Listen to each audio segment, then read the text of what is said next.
Okay, I would like to welcome all of you to this special presentation on the deep national security state and UFOs. And this is going to be a presentation 4 hours in length. We will take a break at about the halfway point, maybe about an hour and 45 minutes in, 2 hours. And I'd like to just thank all of you for coming. I know you've been from all over the country here, people here from Chicago, New York, all over, and I want to express my appreciation for your support and effort in coming all that way to be here. I'd also like to welcome all the folks online. There's several thousand people online who will be seeing this by webinar, and I'd like to extend a welcome to them and a big shout out to them for coming. Thank you. You're here in virtual reality, huh? Yeah, why not?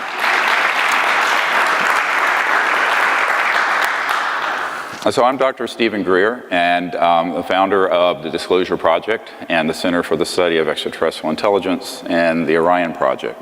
Those are all now sort of amalgamated under SeriousDisclosure.com if you want to go and see what all the projects are doing at any time. And we're going to be doing this presentation, which is going to be part of a series.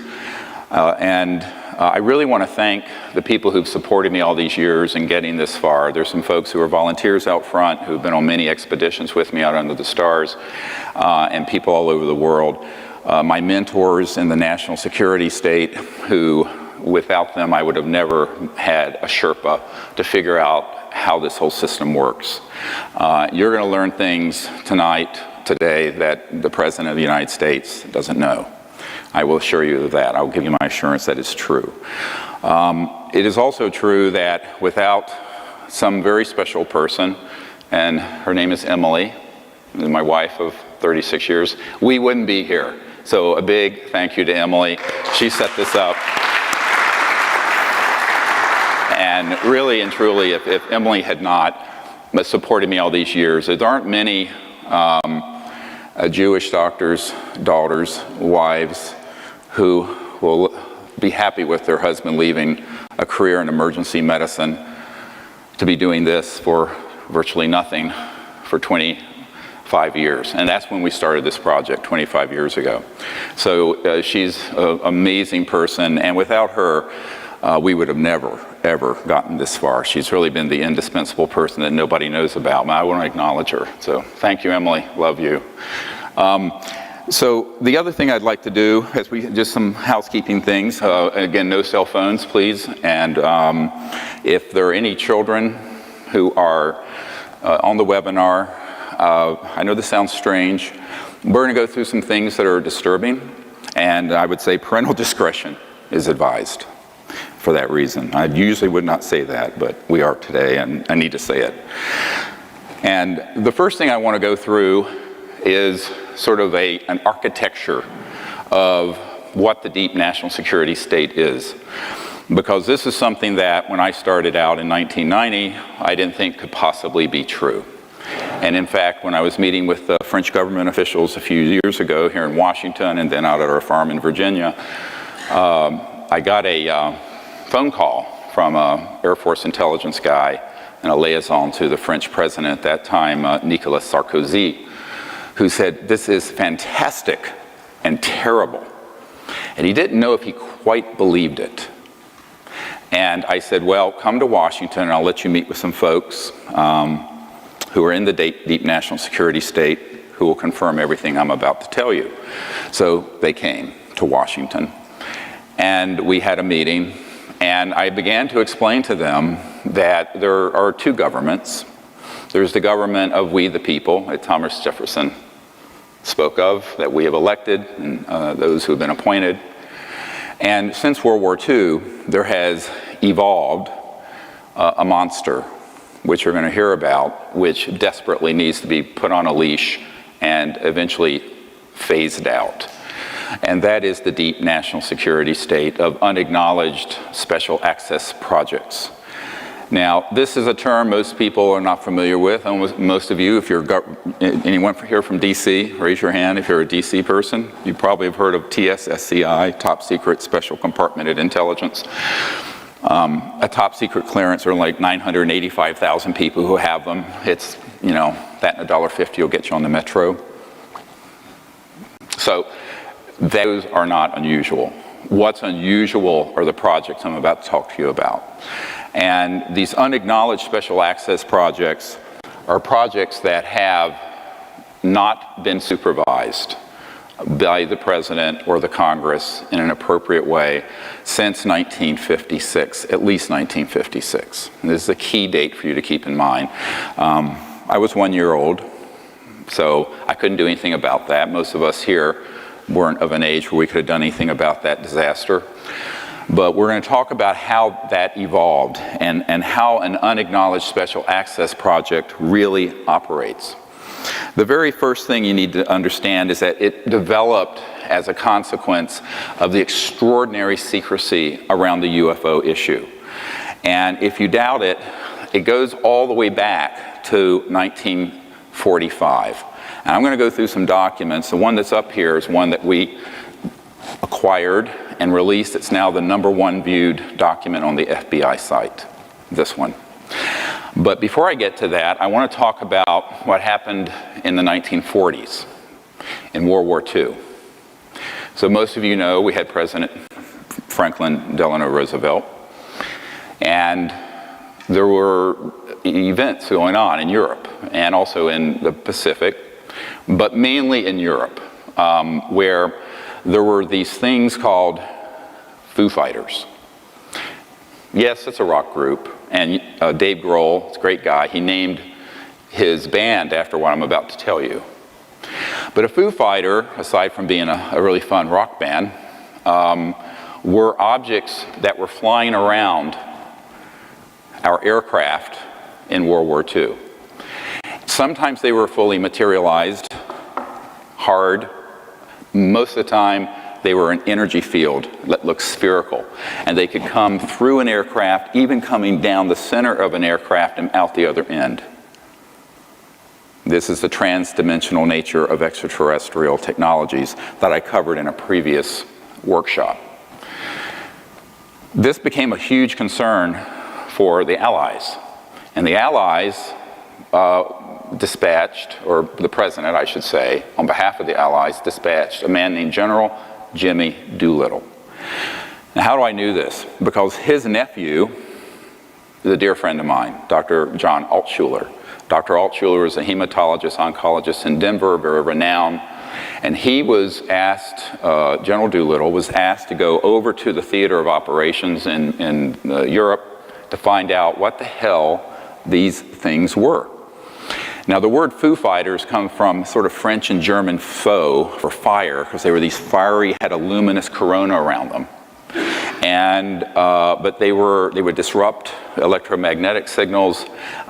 They would have effects on the gravity around an aircraft and other things such as guidance systems, compasses, and what have you. And so we thought, the Americans and British thought it was a secret Nazi weapon. And we found out through our spies that the Germans thought it was a secret Allied weapon. And of course it was neither. So General Doolittle went over and investigated this and came back to the White House and reported back to President Roosevelt and said, "Sir, these are interplanetary vehicles," I'm quoting. And so began the modern era of a serious concern from the national security level about UFOs. You can argue it went back to the airship scare of 1890s, late 1890s, where there were massive craft seen off the coast of California, but there wasn't that much official concern at that point. It was sort of an enigma. But in World War II, because of the type of weapons being developed, both by Hitler and by America, the interstellars, as I call them, became very concerned about what humans were doing on Earth and the risk of us destroying this planet, which I believe, in carefully in analyzing the history of this, that they have an interest in its survival and humanity's survival. And so the President at that point did assemble a group of folks that included Oppenheimer, people who worked on the Manhattan Project, Dr. Vannevar Bush, no relationship to President Bush, and others to look into the issue. By the time we detonated the first atomic bomb, the facilities at White Sands missile range in New Mexico and Alamogordo, that area, were being overflown regularly by UFOs. And they were very concerned, obviously, that we were developing weapons that could terminate life on the planet. And they could see where this was headed. So this was not something that just happened out of the blue. There's a history here you must understand.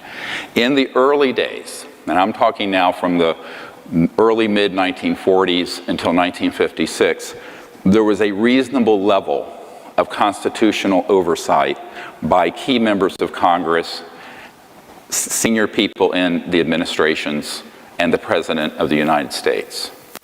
Everything changed in 1956. Now, when we had the only nuclear, and actually technically it's an atomic bomb squadron and not a thermonuclear one, that was developed later. Everybody know the difference between atomic and thermonuclear? Atomic bomb is fission, nuclear is fusion, hydrogen.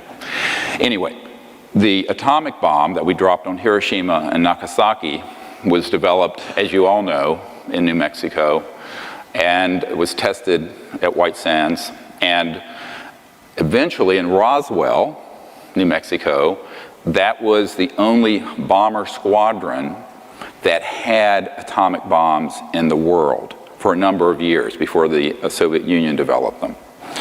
And in 1947, there were 2 or 3, I have intelligence recently that indicates there were 3 so-called flying saucers, discs, flying by and doing surveillance of the 509th Bomber Squadron, which was the only atomic bomb squadron in the world.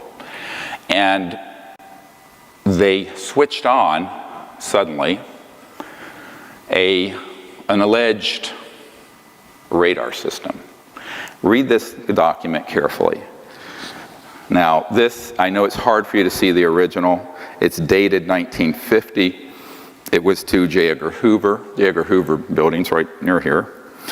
And an Air Force source stated that there were 3 flying saucers recovered in New Mexico. They're described as circular in shape with raised centers, 50 feet in diameter. Each one was occupied by 3 bodies of human shape, but only 3 feet tall. They're actually about 39 inches tall. In metallic cloth, very fine texture, etc.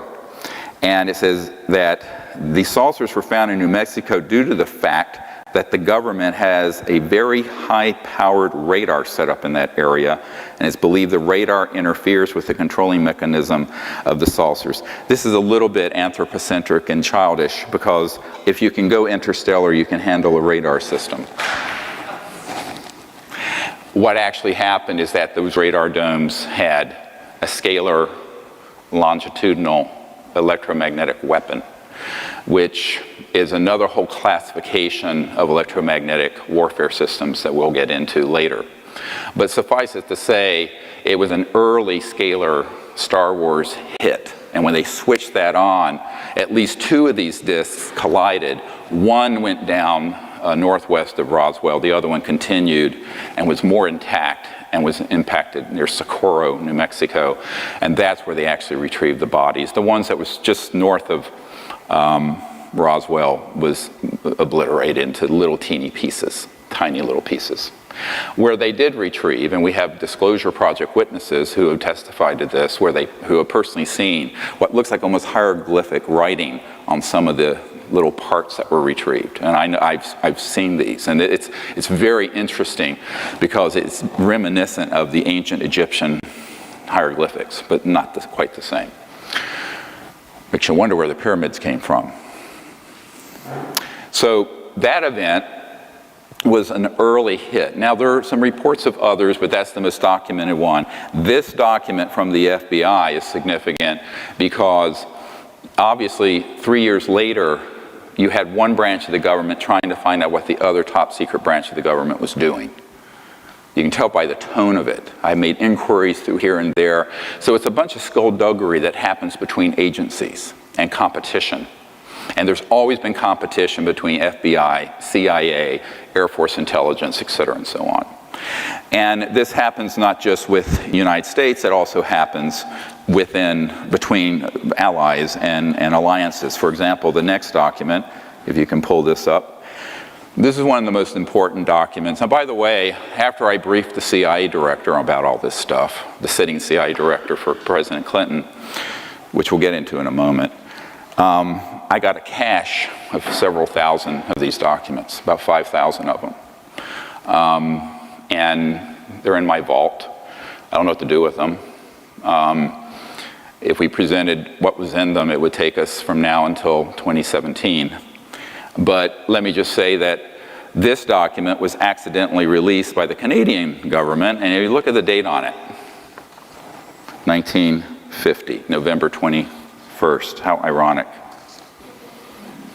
This is the 65th anniversary of the writing of this document by Wilbur Smith, who had a top secret clearance, and he was tasked by the Canadian government to find out what the Americans were doing. And if you look at page 2, if you go down to page 2 of this, you're going to see just a brief summary, which I think is, there's a whole lot of detail in the document. This is on our website now, you can look it up. Many of you may have seen this one already, but the reason I want to present it is the importance of the document. And it says, the matter is the most highly classified subject in the United States government, rating higher than the H-bomb. Think about that. The H-bomb wasn't detonated until 1952. It was the ultimate doomsday weapon. This project, dealing with UFOs and interstellar technologies, was more highly classified than the H-bomb. Period. B, flying saucers exist. Period. Their modus operandi is unknown, but a concentrated effort is being made by a small group headed by Dr. Vannevar Bush, who also worked with Edward Teller, Oppenheimer, and others. And 4, the entire matter is considered by the United States authorities to be of tremendous significance. I have a whole dossier that a Canadian put together of the Wilbur Smith investigations on behalf of the Canadian government to find out what in the hell the Americans were doing with these extraterrestrial vehicles. It's a fascinating case. Now, the reason this is so important is that it acknowledges several things: that they exist, that it's the most secret issue in the US government, exceeding the secrecy of the H-bomb, and that a group had been put together to study how they operate. Well, they were studying material recovered from one or more interstellar crashes that were the result of using these scalar longitudinal electromagnetic systems, which Tesla had worked on and others had worked on in the early part of the 20th century. Keep in mind that by the early 1900s, there had been experiments done on not only scalar and electromagnetics, that longitudinal systems, which are, just to put it in a simple layman's term, the light in this room that we're looking at, it has a wave function and a particle function. It goes 186,000 miles a second. A scalar longitudinal system there's no wave. It's boom, and it's a point, and it's multiples of the speed of light.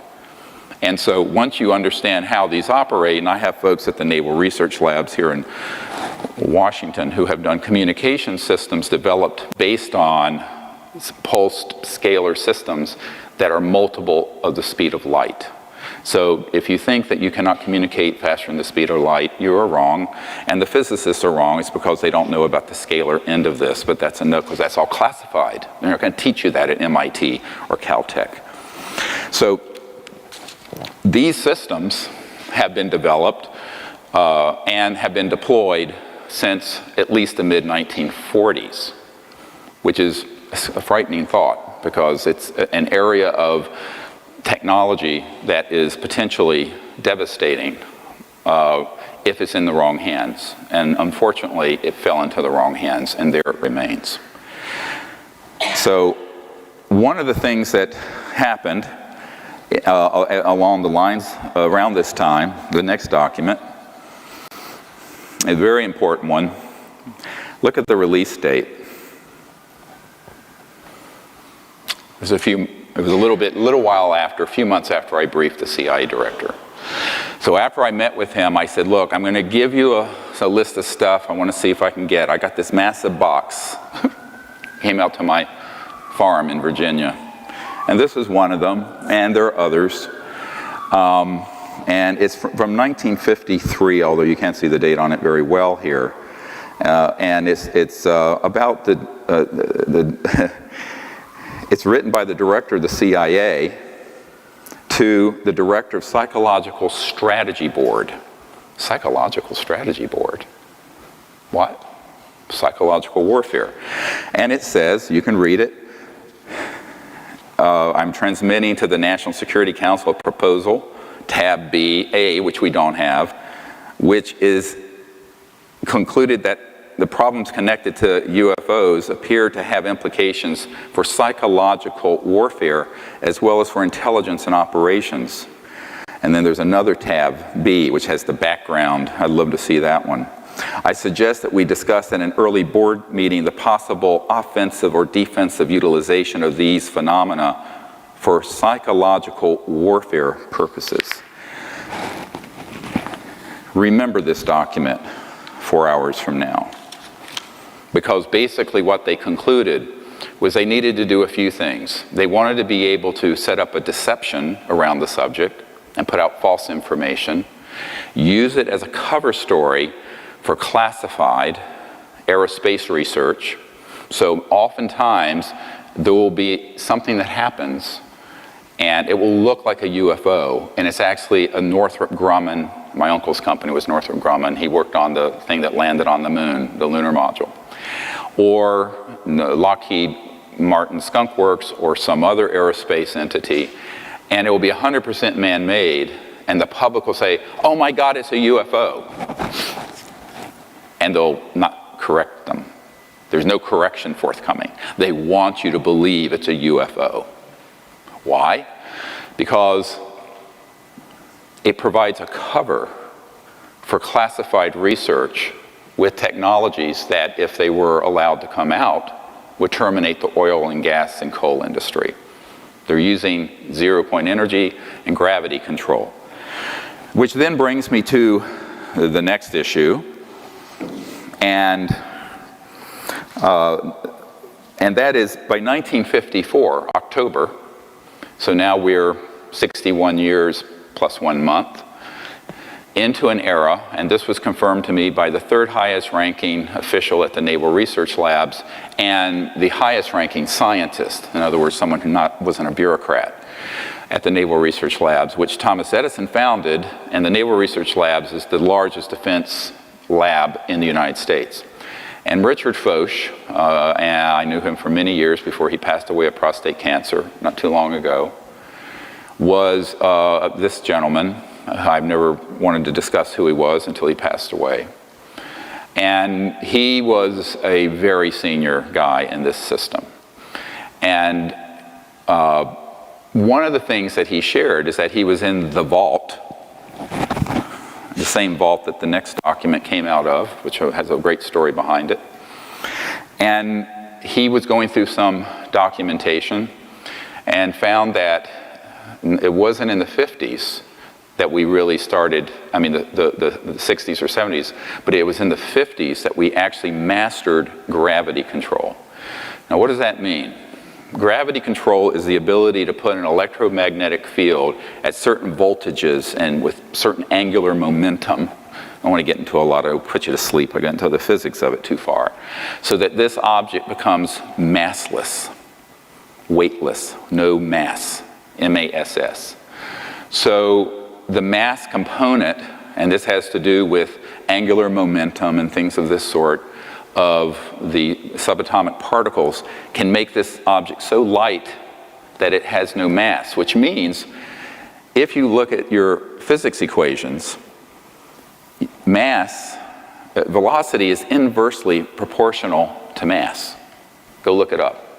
So if mass becomes 0, velocity can go to infinity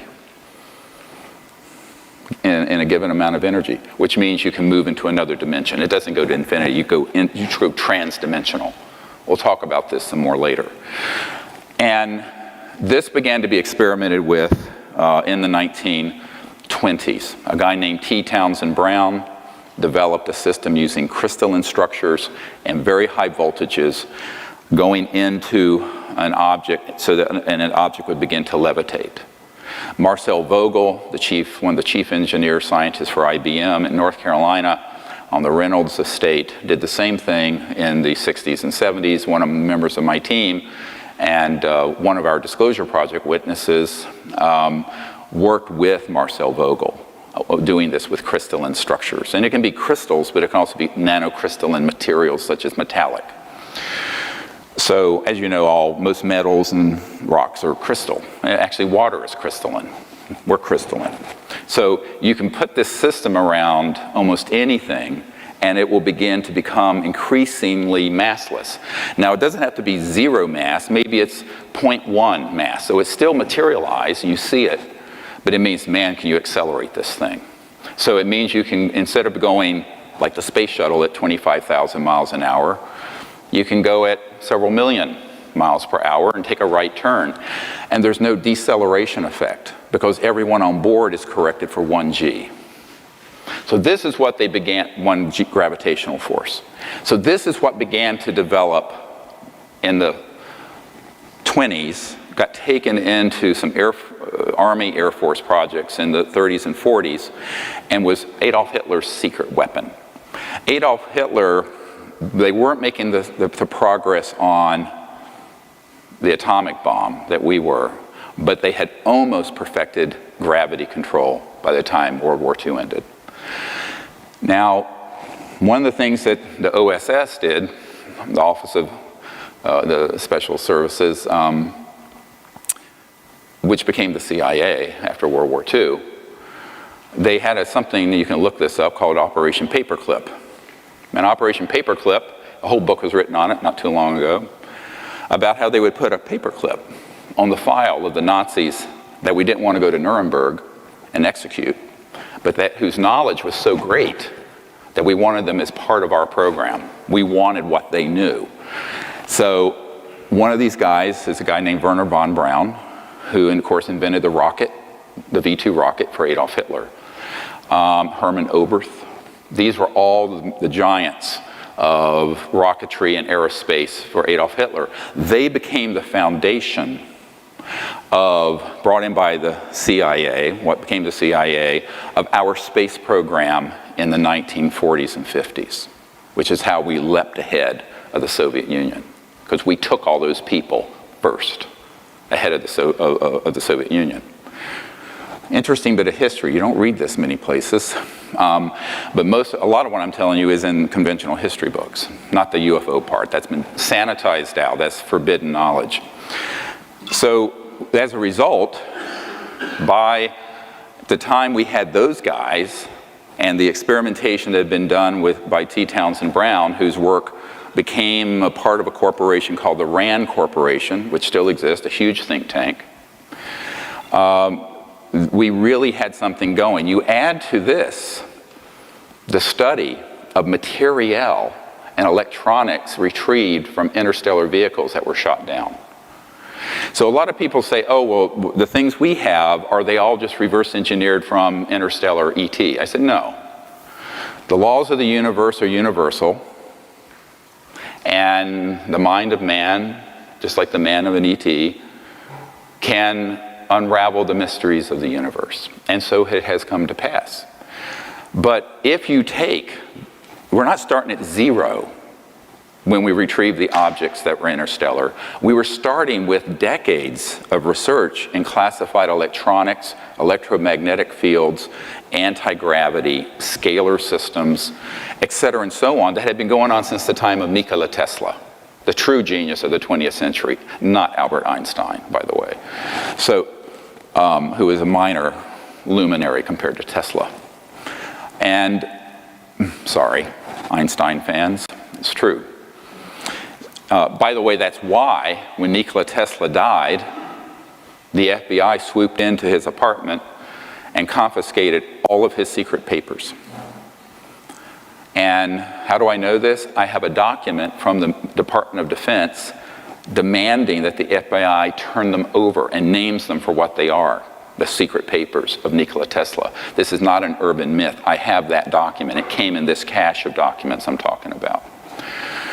So when you have all of that knowledge, it's then augmented, increased, potentiated by the study of, as the Wilbur-Smith document says, the material that was interstellar.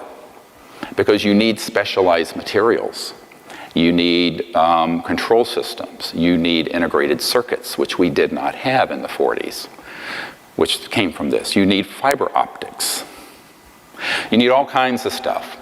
So some of the technologies, and this is where Colonel Corso, who worked on these projects tangentially, is correct. If you read The Day After Roswell, he says fiber optics, integrated circuits, and a whole slew of things came from studying the material from these crashed ET interstellar objects. So you had the biggest and most top secret, most well-funded project in the history of the United States going on. Nobody knew about it. It's completely sub rosa. It was more secret than the hydrogen bomb. And so between 1945 and 1954, the brain power of those Nazi aerospace folks like Wernher von Braun and Hermann Oberth, the work of T. Townsend Brown and others, Edward Teller, some of the brightest and most ingenious people in the world, bent their attention primarily not to the hydrogen bomb, but to gravity control and how are these interstellar visitors getting here? Because that would then be the ultimate edge, wouldn't it, in the technological arms race. You talk about a delivery system. You don't need an intercontinental ballistic missile that goes a few thousand miles an hour if you can deliver something instantly from one continent to another, or worse, from one planet to another. You begin to see the implications of this for national security. Therefore, it was managed in an extraordinary fashion. And the secrecy around it was increasingly ruthless. So much so that by 1956, the President of the United States, a man named Dwight Eisenhower, most of us drive on Eisenhower-era highways using 1880s Mercedes-type internal combustion engine cars that are run by fossil fuels, all of which have been obsolete since the 1940s or sooner.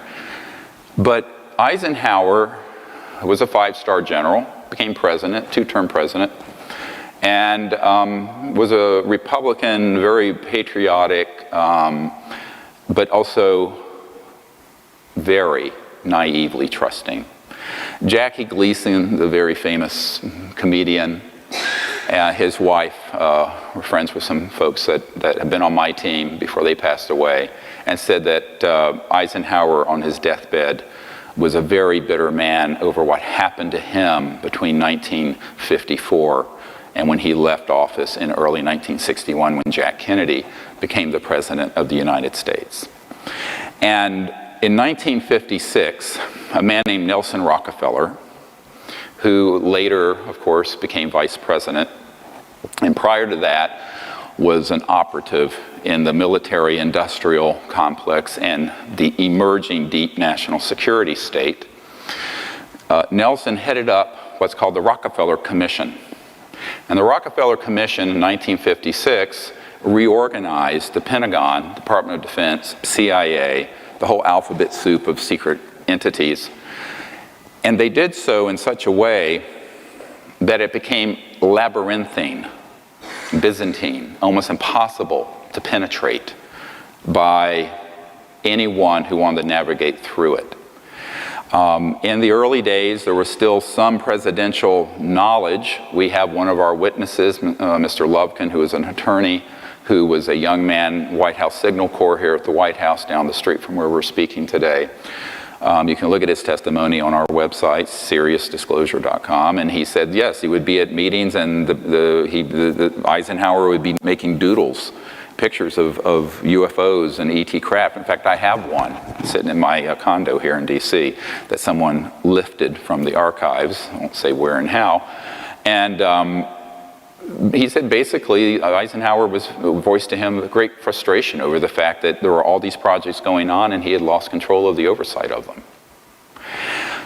So what happened with the Rockefeller Commission in 1956 is that they made it virtually impossible for any ordinary congressman or president, because they come every 4 to 8 years, don't they?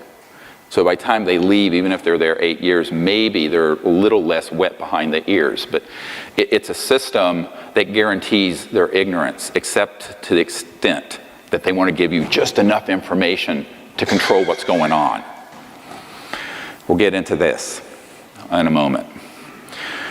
So by the time Eisenhower left office, he made the very famous speech about beware the military-industrial complex, as you've seen in the film Sirius. By the way, Sirius became #1 on Netflix a few months ago. Cool. Thank you guys for supporting that.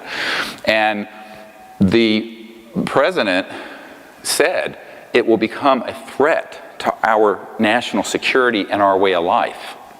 Not the UFOs, the secrecy. No less a figure the same year, Admiral Roscoe Hillenkoetter, who was the first director of the CIA. Go look this document up. I mean, I have more documents than we have time for me to go through. And it's a letter where he's writing and saying that the secrecy around the UFO subject is a threat to our national security and to the United States. This is the first CIA director, because he also later found out he was being Schmidt-canned, pushed aside by these neo-fascists who had taken over the intelligence community, the aerospace community, and the large corporations. What happened over those years, from 1947 until 1956, was that there was a deliberate, albeit imperceptible initially, takeover by the corporate state. Corporations working with unacknowledged special access projects, which are completely off the radar, not funded officially, took over operations. And as a result of that, those national security programs increasingly became out of reach for the president, out of reach for members of Congress, or even cabinet level people like CIA directors and secretaries of state and people of this sort. So this was a gradual thing that happened, but there was an abrupt change by 56. By 1961, when Eisenhower left office, frankly, we were done. It was done. Now, I couldn't do anything about that at that point. Couldn't run the Disclosure Project because I was only 5 years old, or 6. And so it just suffered and went along. And the national security apparatus got bigger and bigger and bigger. When Jack Kennedy took over in January of 1961, he had a great interest in this. And he was, in fact, briefed on the subject. But as we know from Lieutenant Halt, who was on the early meetings I had that ironically Nelson's brother Lawrence Rockefeller, who is the white hat in the Rockefeller clan, who actually wanted to end secrecy on the subject. Lawrence Rockefeller was a very early supporter of CSETI and the Disclosure Project. And he funded and I organized the Asilomar Monterey gathering of KGB, CIA, astronauts, cosmonauts in 1995. And what I found is that some of the people who came had been involved with the Kennedy administration. And one of these gentlemen, this lieutenant colonel, was on Air Force One flying to Berlin when Kennedy made that very famous speech, "I am a Berliner," although I think he misspoke it a little, but from what I hear from the Germans. But on that flight, this Air Force officer, who was sort of like the chief steward who sort of ran Air Force One for the president, had a chat. And this issue came up because he had been a pilot who had seen one of these UFOs as an Air Force pilot. And there are thousands of sightings like this that we have in our archive. And he brought this up to the president. He says, "Oh yes, I know about this." He says, "I've been briefed on it a little bit. But," and now I'm quoting, I have this audio tape. It is chilling, the audio tape. But he says, "Unfortunately, the whole matter," this is the president speaking, "the whole matter is out of my hands, and I don't know why," and began to cry. So we know, and that was 1963, June of 63, and of course he was killed in November. But before that, some other tragic things happened. There are a lot of tragedies here. The main thing being the loss of almost a century of evolution by the human race, which is why I left medicine.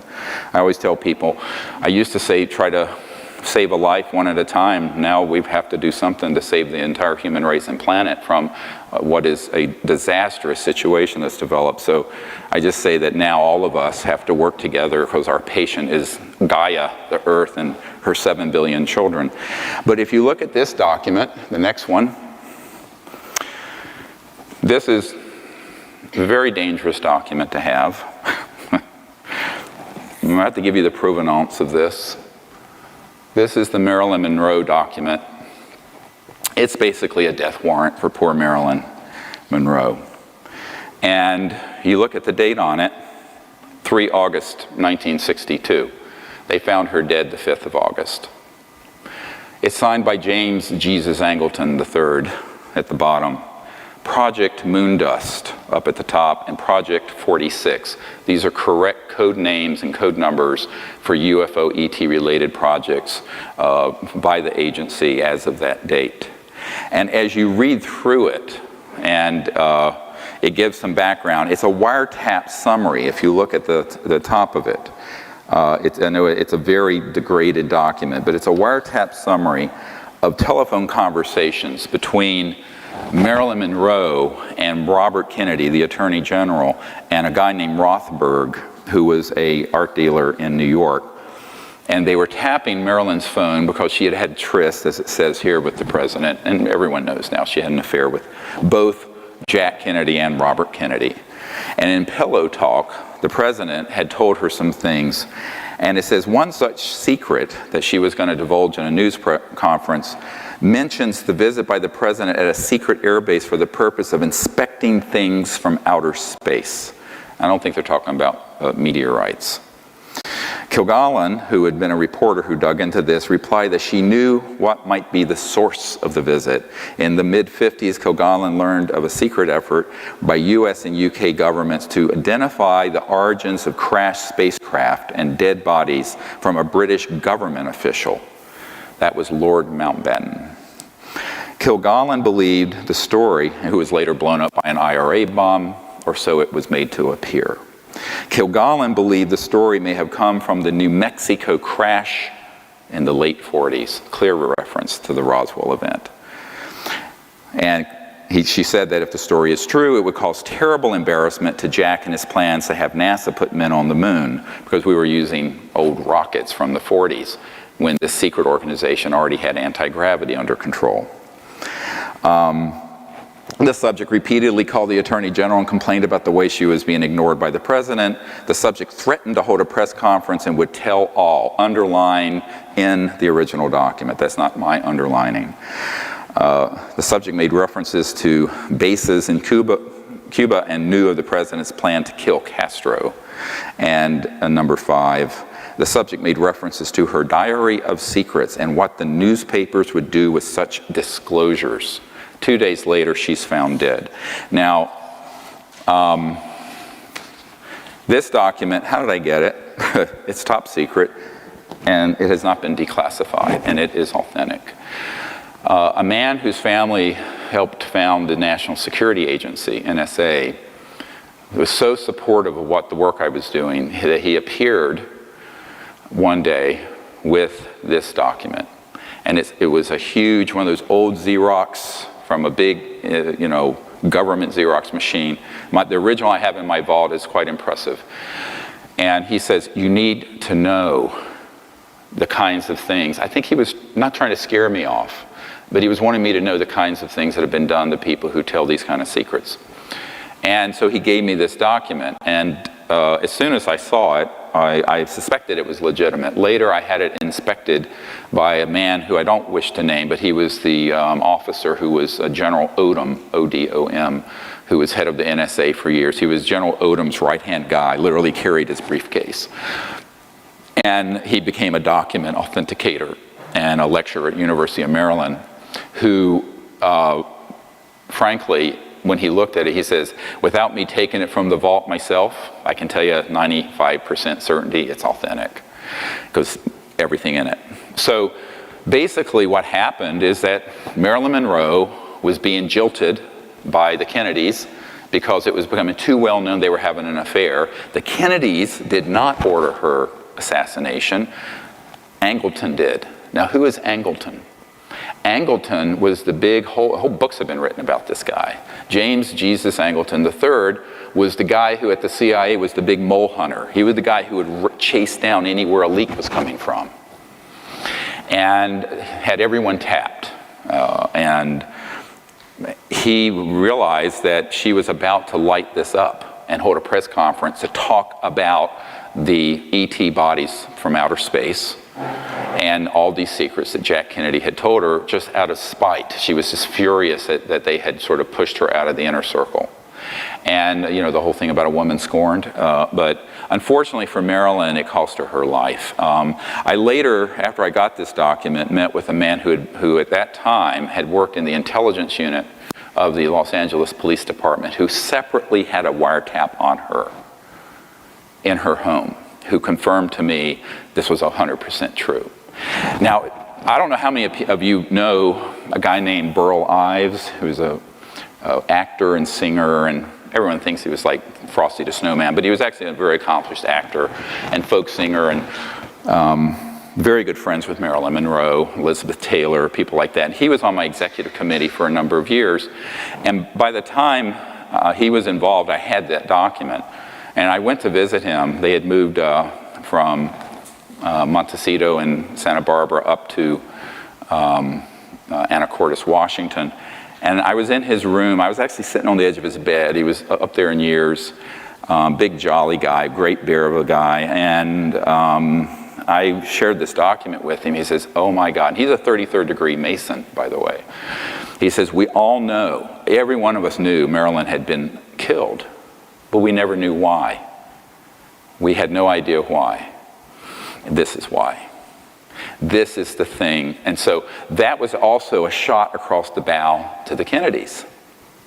Now, Jack Kennedy had great affection for Marilyn, even though it was indiscreet for him to continue seeing her. And he was furious that someone in the intelligence community, I don't even think he certainly didn't know about this document. He was very upset, is what I understand, that Marilyn was killed by these operatives.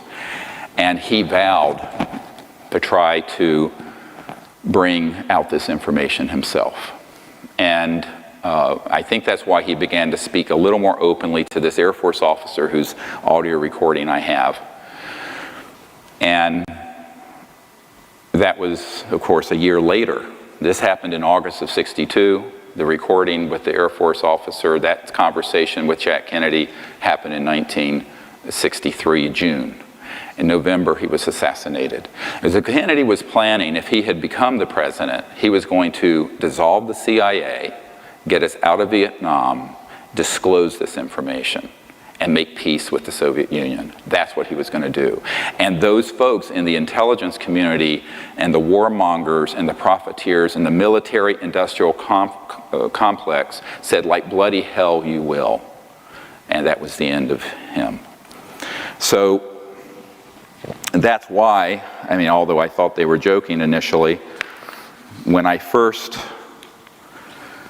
is this getting Is this good information for you folks? I hope it's not too much, but I'm going to cover an enormous amount today.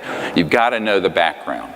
So over this time period from 1945, 40s to early 60s, there developed a decision was made.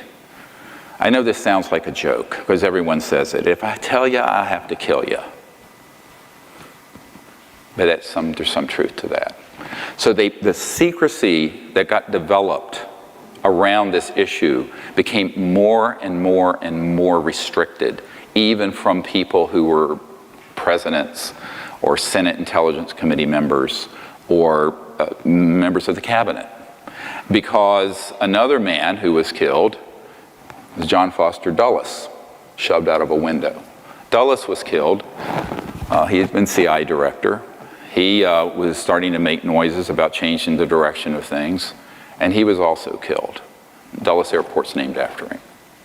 So the decision was made, how do we do this without risking having to continue to engage in the wet works?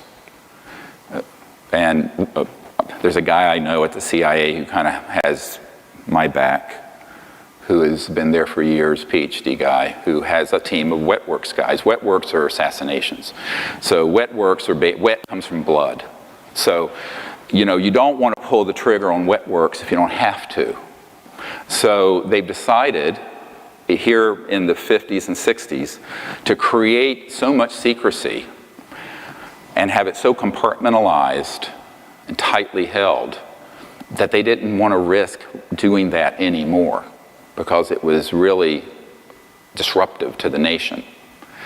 And that is really the genesis of unacknowledged special access projects.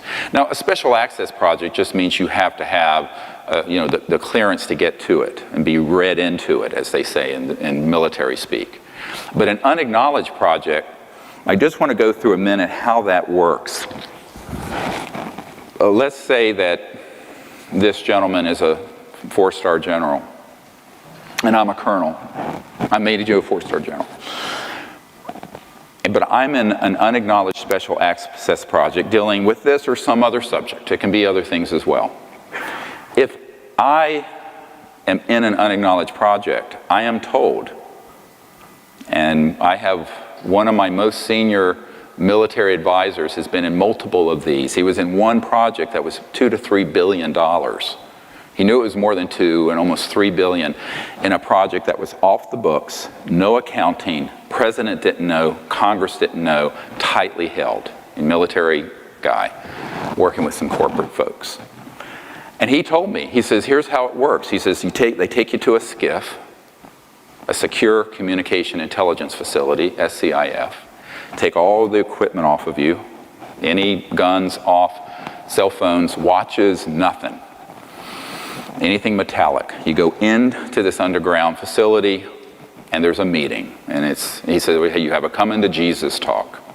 And what happens is that you are told that only the people in that room are read into and cleared to this unacknowledged special access project. And if you speak of it outside of that circle of people, there's one person there with a gun and a bullet. He takes the bullet out and he says, it has your name on it if you speak to anyone, and I mean anyone, your wife, the president, your commander, about what we're doing. And that is how it works. This is not a conspiracy theory. I've been in these SCIFs. I've been in a couple places, and I can tell you that is exactly how it operates. So one of the things I wanted to make really clear about what I'm presenting today, I'm not talking about anything that I don't have firsthand direct knowledge of. Everything I'm telling you, every bit of it. But I don't care about conspiracy theories. They're mostly 99% wrong. And I really don't care about the internet chatter. You know, this is 25 years of the most incredible investigative research. And, you know, I put over $10 million of my earnings and life into doing to get this far. And I can tell you, if you're in an unacknowledged project, and I was offered this position back in '92, and asked my wife about it, and I rejected it. I was actually offered $2 billion personally, if a fund with $2 billion in it, if I would shut the hell up, join one of these unacknowledged projects and do what they wanted me to do. And I said, screw you. I'm not doing it. But that's what was offered. And that's when $1 billion was a lot of money back then. Now, they're minting a billionaire every week in Silicon Valley. But, in 1992, $2 billion was a lot of money. So what ended up happening in this scenario is that if my 4-star commanding general calls me in because he's heard rumblings about something that people are working on he didn't know about, under threat of death, TWEEP, terminate with extreme prejudice, which is death, TWEP, I am to turn to him, even though he's my 4-star commanding, I'm only a colonel, and I'm to say, sir, no such project exists. That's how it works. It's illegal, it's unconstitutional, it's criminal, it's dangerous. Because once you have a breakdown in the rule of law, we're back in the jungle. We're back into Al-Qaeda territory. We're back into the Wild West where there's a lawlessness. And that's what happened. And because of that, no president since Eisenhower has had anything near the level of information on this that would be required for the chief executive.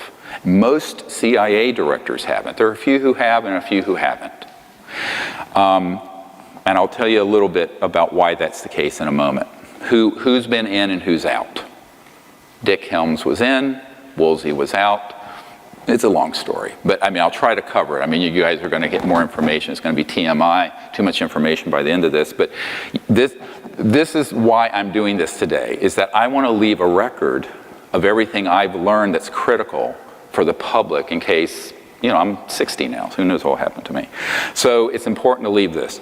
But if you're the president, don't assume that you have an all-access pass. The presidential daily briefing doesn't have anything really that critical in it, and almost never this subject. By the time you had Johnson come around, and then you had Nixon, and Nixon, by the way, was vice president for Eisenhower. Nixon actually was pulled in as head of the Space Committee. The vice president sits as chair of the Space Committee into Majestic. This group, MAJIC, M-A-J-I-C is actually what it's called. It's the Majority Intelligence Committee, M-A-J-I-C, it's the proper term. And MAJIC tapped Nixon, and he thought as president, he would be the guy that would disclose this, because he thought it was time, and he finally became president after Jack Kennedy, he felt, swindled him out of the presidency in 1960. And then, of course, Lyndon Johnson inherited the presidency in a sense after the assassination, had one term, part of another, the rest of Jack Kennedy's term. But Nixon thought, well, okay, I'm going to do this. And so a little thing called Watergate happened. Everybody remember Watergate? Those of you too young to remember, it was the break-in over here at this office in a luxury apartment on the Potomac. And it was a bag job. Bagmen went in and broke into the Democratic National Committee offices to get lists and information, and Nixon ended up covering it up. It's kind of standard operating procedure. It's like it wasn't really that big of a deal in the sense that it happens all the day, you just don't know it. But there was a guy named Woodard who was ONI, Office of Naval, Bernstein, Woodard and Bernstein, look it up. And Office of Naval Intelligence is where he came from. And suddenly this young reporter has this deep throat. Well, he had an ONI guy give him the information, Office of Naval Intelligence, because Nixon was planning to blow the lid off the secrecy. And the way they took him down was by impeachment rather than by a bullet. That's actually why Nixon was impeached. Now, he did do the Watergate, and he was a crook. But, I would say most politicians have engaged in such things. I know I'm a bit cynical about it, but, it's not that unusual for dirty tricks and oppo research to be done against someone else, and you have someone go and steal something or rifle through trash to get dirt on someone, and that's what they were doing. And in this case, it was a break-in, so technically it was illegal, and then he covered it up and he got impeached. But the real reason why that became such a big scandal and the shit hit the fan was that this ONI guy, Woodard, had a source that he worked who had the actionable intelligence on what really happened, and there goes the president. And of course, you know, we had Ford, who was a part-term, time guy, and he had a CIA director, Bill Colby, who was a member of MAGIC. Bill Colby, I'm giving you like a 50-year history real quick. Is this good? You need this, huh? Colby, and by the way, Nixon had a guy named Dick Helms, who did not want me to talk about this at all, and said as much to someone who is part of a group, and that woman is in this room today. But what ended up happening with Colby is that as he got older, he was very, very upset. And William Colby, CIA director, who was involved to an extent in the MAGIC operations, decided that it was really terrible what was happening to the country. And he's a very patriotic man. He was up there in years, and he decided to defect as a lone wolf, but an unacknowledged lone wolf. And this is why I'll never allow this again. So let me tell you what really happened to Bill Colby. Bill Colby reached out to me through his best friend, a colonel who I will not name, is still living, and an elderly man, but a full-bird colonel who had been in MAGIC, this committee, that majority intelligence committee that oversees the UFO issue. And he wanted, Bill Colby wanted to bring forward the technologies, not the things that fly, but an energy technology based on these classified operations, and some seed money, about $50 million in, I guess, kind of gray area seed money, to my group so we could bring these technologies out and end the oil and global warming and the poverty and all of that. Now, the person who approached me, a member of my board, and this colonel, wouldn't say who the client was. They were going to set up a secret meeting. I said, I think it's safer if I know who he is. They said, why? I said, because I can put him into a security system. He says, what do you mean? I said, not knowing is dangerous for him. They said, no, he won't do it that way. So I said, okay. So I'm working full-time as a trauma doctor, emergency doctor, and we're setting that up. And the week before I'm going to meet with this former CI director, they find him floating down the Potomac River, made to look like an accident, and he was assassinated. And it was tragic. And I said, I will never do this again. I felt terribly guilty. And his best friend came to my best friend's funeral, Sherry Adamak, who had been helping me for years and who was one of 3 of us who mysteriously got metastatic cancer the same month. Simeon, I think you knew Sherry. And this colonel came to her wake, and he just looked at me. He says, we can't look back. We have to keep putting one foot in front of the other, even though we both have had horrible losses. Yeah. So we did. We kept going. And, you know, when Bill Colby was killed, I thought at that point, well, his game is over. You know, from 94 until now, I was about to give up on everything. But anyway, very, very difficult emotionally and very difficult physically to carry this for, 25 years. But, I figured this is the pearl of great price. You don't throw this one back in to the water. I mean, this is huge. So we decided we would just continue marshaling our energies and go forward. But we knew that we couldn't do anything like that again. It had to be open. I mean, I had to know, and to the extent things none of this skullduggery, because the secrecy is their domain. If you go to the National Reconnaissance Office, the super secret spy agency that runs all the satellites, above their entrance it says, "We own the night." You can Google it. And I always say we need to own the light. We need to own the light of disclosure and the truth and bring this out. So I try to do things to the extent I can as fully as possible out in the open, while maintaining the confidences of those who are still living who ask me to do so. And that's why I'm giving you this much information today. The other thing to remember about how Colby's demise evolved was that he was going to make a run at one of the big central reasons for the secrecy, which I'll get into in a moment. And that's the technology. This is a big science and technology story. Because imagine bringing out a technology that would sit on this podium, that would run your house, pulling energy from what's been called the zero-point energy field, that never has to be rebooted for fuel. It's pulling it out of the fabric of space-time.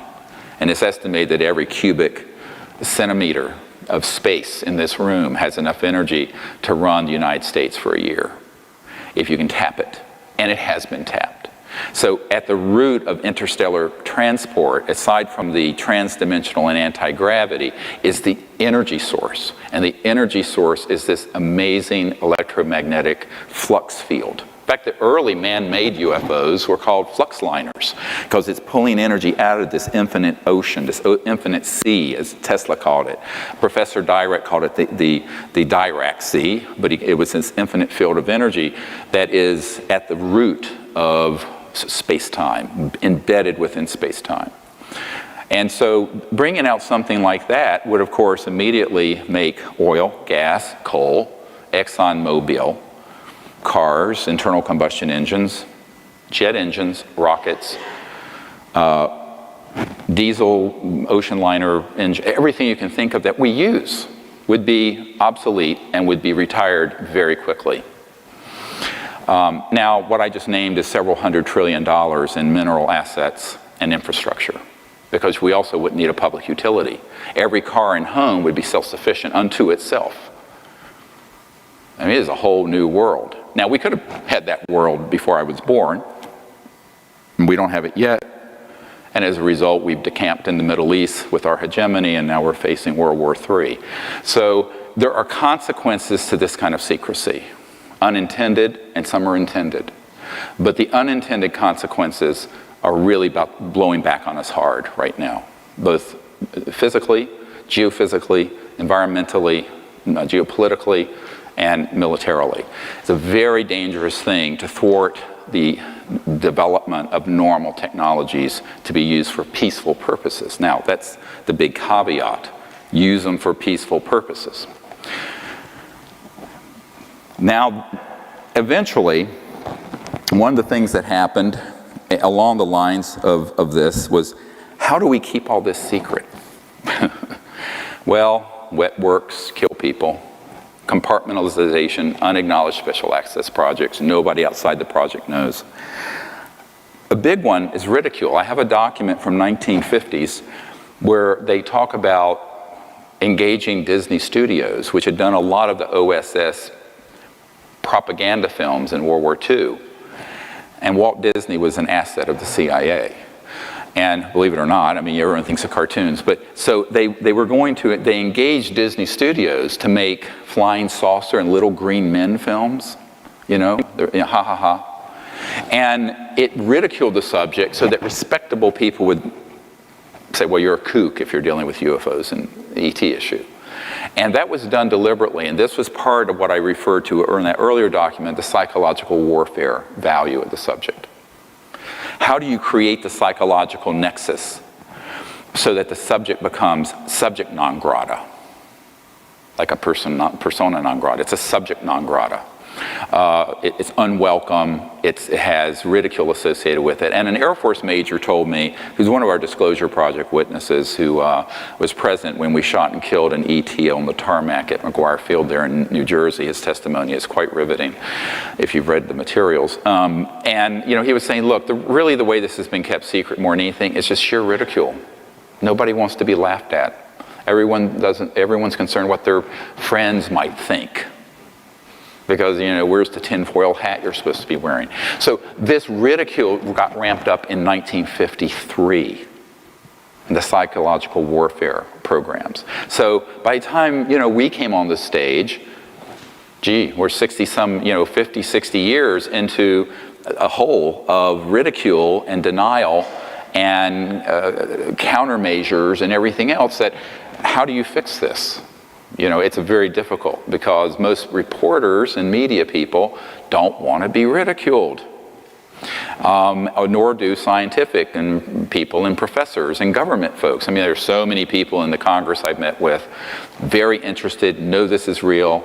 I'll say, will you hold a hearing on this? They go, oh no, it'd be the end of my career. I'd be the laughing stock. I'd be Senator Moonbeam or Congressman, Tinfoil Hat or whatever. So that ridicule, which was ramped up in the 50s, has been very effective, incredibly effective. And that's one of the hard problems I've faced as well. Although, as a medical doctor, luckily I was known as a very good emergency doctor before I got on Larry King Live and started doing stuff like this. But if it had been the other way around, I probably would have never been hired. Really, so I was careful in my timing because I did have a family of 4 children to support. Luckily, they're all out of college now. So, now the next thing I want to, if the next document, if you move on from Marilyn Monroe's tragedy, and there will be time at the end of today for you to ask questions. I'm sure your mind must be swirling by now about a lot of things. And this is the next document is the Peterson Memo, Arlington Institute. So this is the meeting that never happened with me and the CIA director. Very interesting. Look at the date. 3rd of December, 1993. The meeting between me and the sitting CIA director was the 13th of December, 1993.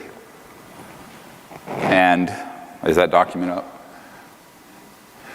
And the CIA director, R. James Woolsey, who, when information about my meeting came out after he had left office, denied it ever happened. Luckily, I could call him in a flat-footed lie. I always tell people in Washington, how do you know these politicians and lawyers are lying? Their lips are moving. If their lips are moving, they're lying. I know it's a very cynical thing to say, but unfortunately very true. But this document, which I'm not going to go all the way through, but some of the information is very, very important. I talked to Woolsey this morning, and he suggested getting together, underline. Project Starlight that's referred to here was the coalition I put together before the Disclosure Project, which no one knew about, where I was trying to get the President Clinton to lead the disclosure on this. And it's a very interesting document because on the second page it says, remember, the most powerful people in the world will have a deep, compelling interest in our activities and will use everything in italics at their disposal to effect their objectives. Very threatening. And then he suggests that I get an encrypted portable phone because my kitchen doesn't have one. I mean, the whole thing is like such. Now here I am, of course, I'm like 30-some years old, I'm an emergency doctor, and I'm being asked to come up and brief the sitting CIA director because, and if you read this carefully, it states in there, he's made inquiries and no one's telling him anything. This is the sitting director of the CIA. This is the proof the meeting took place. Now, there is other proof. Now, what the hell is going on that a sitting CIA director doesn't know anything about the most top secret CIA project? Illegal, outrageous, unconstitutional, criminal. And when I found this out, now remember, this is 22 years ago almost, it was a shock to me. Because I was raised like most people. I thought, well, there's a president, there are all these spooks, and there's a chain of command, and it operates. I didn't know about unacknowledged special access projects. I certainly could not have imagined that the man who puts together the presidential daily briefing would be kept secret on stuff that I had collected unbelievable amounts of evidence for the existence of UFOs, extraterrestrial intelligence, et cetera, and so on.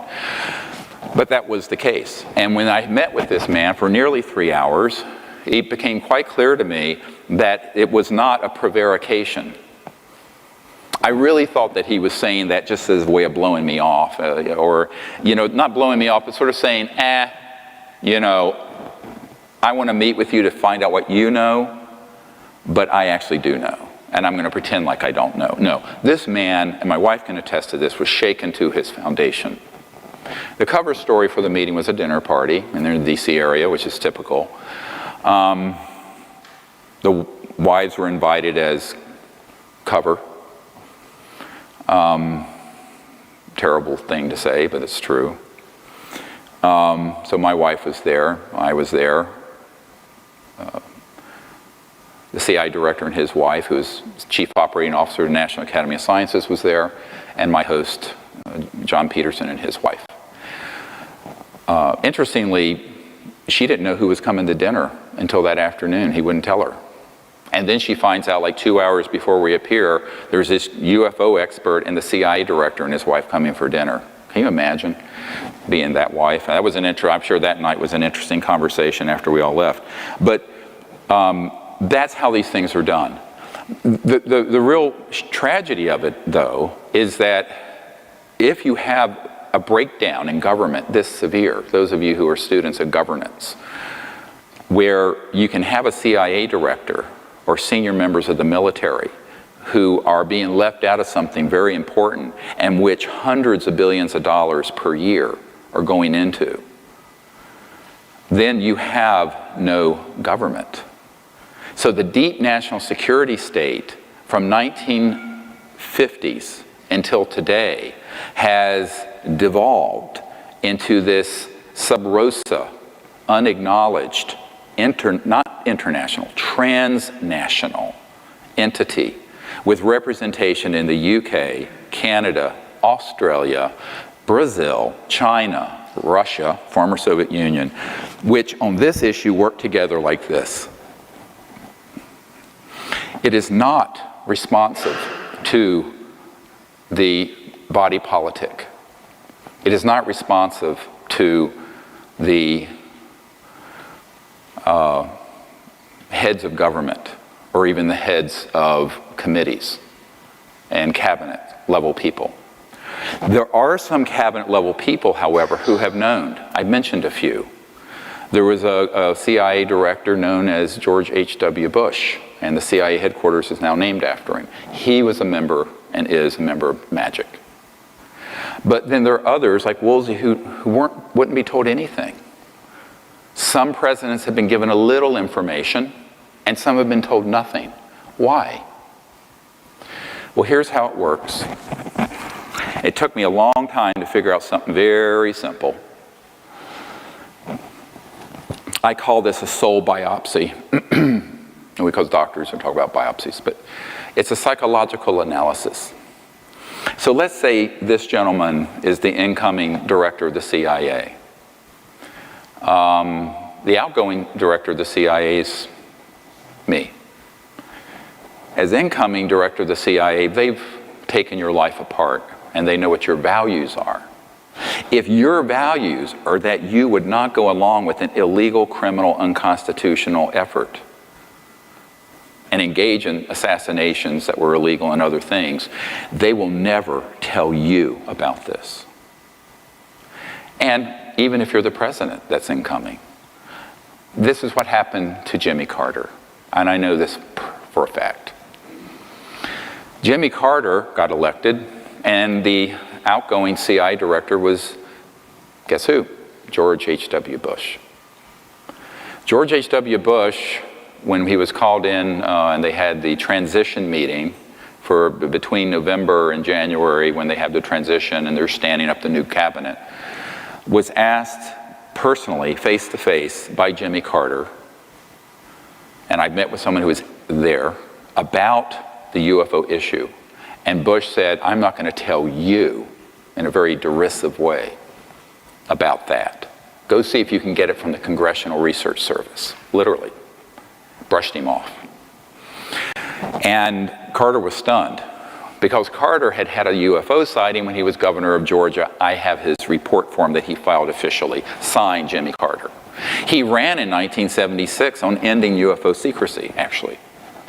So he put together a White House study on UFOs, which we have Disclosure Project witnesses that attest thereto, and they were reaching out to Stanford Research International to do SRI, to do the study for them, because they couldn't get anything from outgoing CIA Director Bush. And that entity, SRI, had some people come in and threaten them and said, basically, if you want to receive any more contracts from the Department of Defense or the US government, you will refuse to do this study for the White House. We have that as an affidavit signed from someone involved. So now this is very extraordinary, but we have legal documents that prove it. So Carter was boxed out of this. And not long ago, he was at a signing ceremony, signing guitars in Spain to raise money for the Carter Center a few years ago. And a very well-known, I think his name's John Williams, well-known classical guitarist who's on our team, was there and said, you know, at dinner, someone asked Carter, what was it like to be the most powerful man in the world? And President Carter said, I don't think I was that man. And everyone just thought he was joking. And he said, well, there are certain things I wasn't allowed to know about.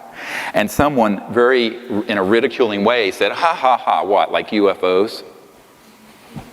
And President Carter said, yes, that and more, referring to these energy and technology things.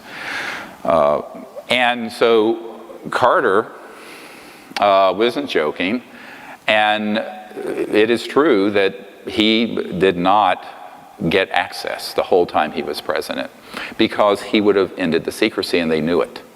It's also why he was a one-term president. Now we had after him Ronald Reagan, or Reagan as I call him, R-A-Y.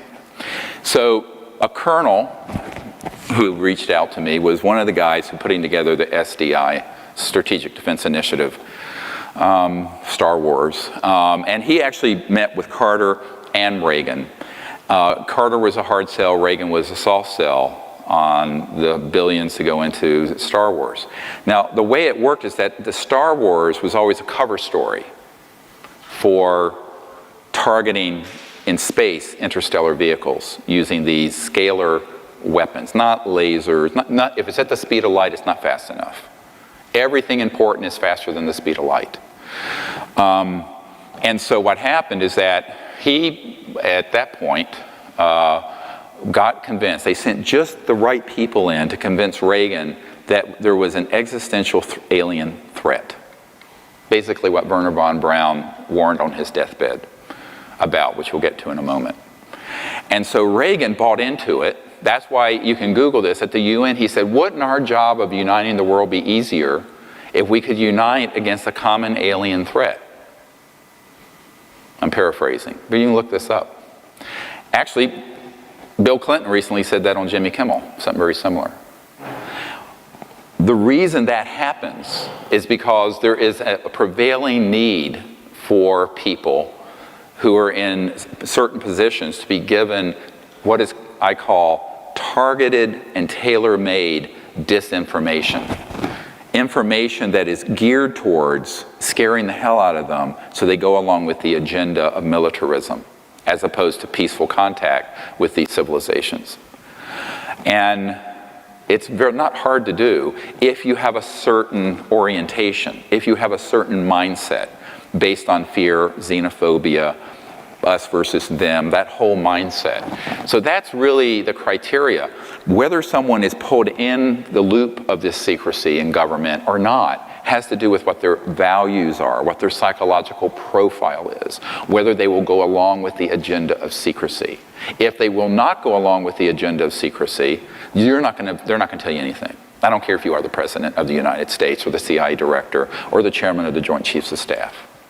But there have been people who do know in those same positions. Why?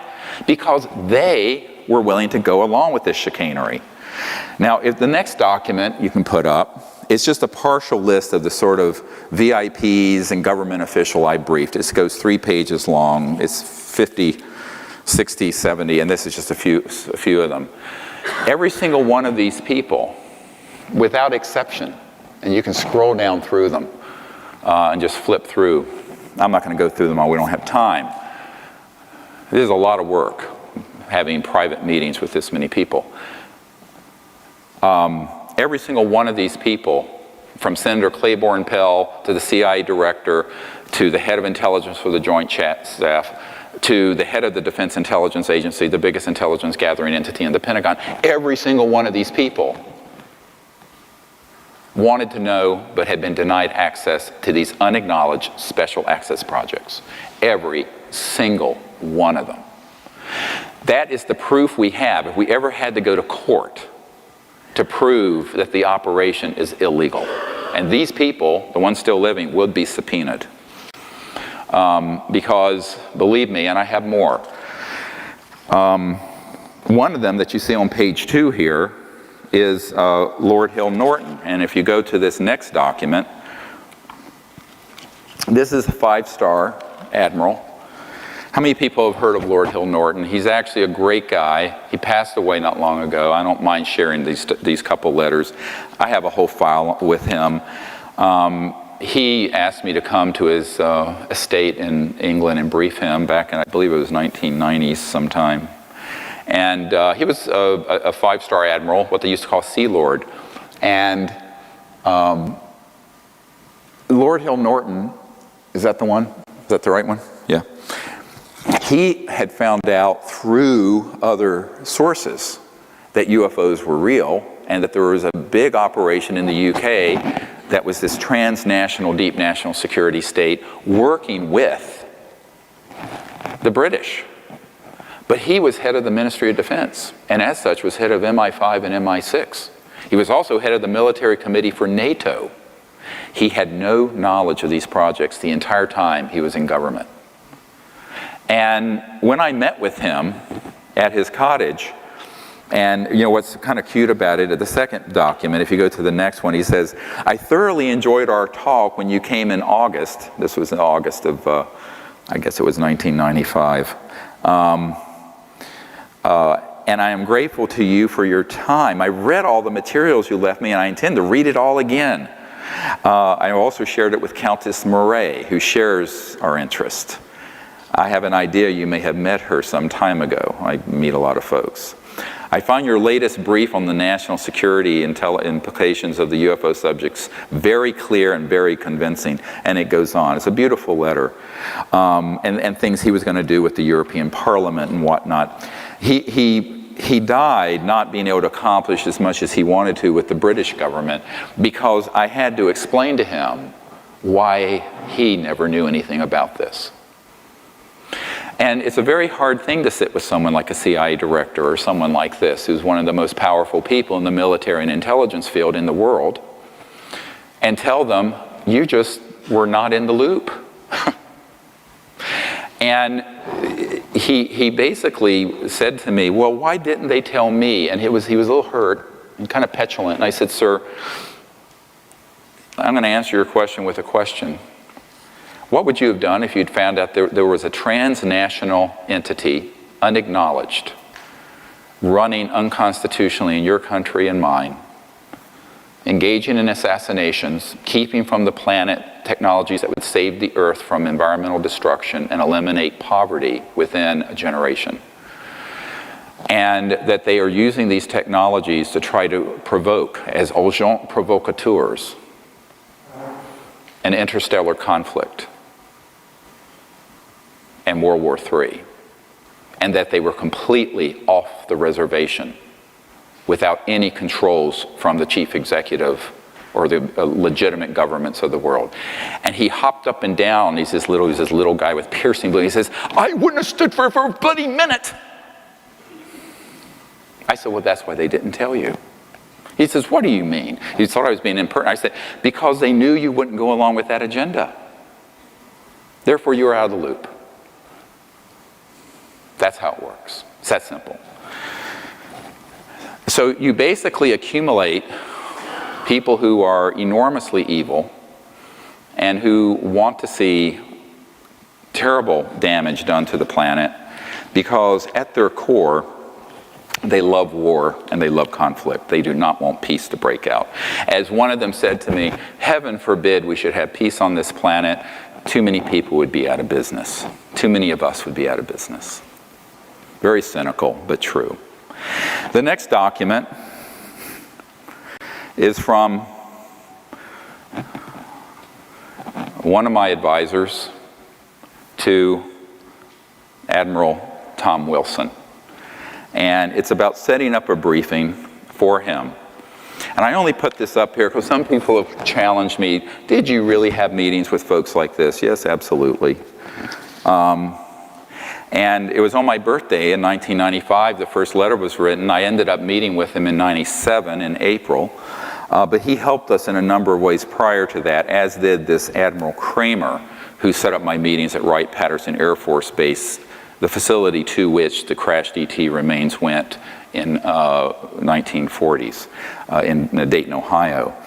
And this meeting was another one where I was able to provide to him some very important information prior to the meeting, including a 1991 document which has not been declassified, and I will go to that one next. It's the National Reconnaissance Office document. And that document is basically a security alert. And the reason it's important is not so much for its content or on the next page, which is a warning that a group of UFO buffs were trying to penetrate the perimeter of Area 51, so it's called. Nobody calls it that, really. It's the Nellis Range. But this was generated, and you can see the date, July 1991, and take a note of the distribution list, please. And we're going to get back to that in a moment.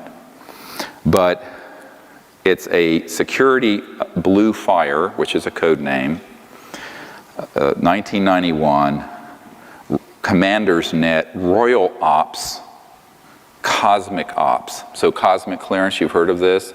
Not a myth, it's real. Ops, Magi, as the majority, as the magic, M-A-J-I-C, Ops.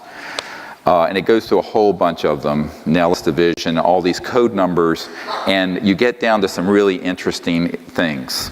MOC is Military Operating Center, and MOA is a Military Operating Area, and SOG is a Special Operations Team.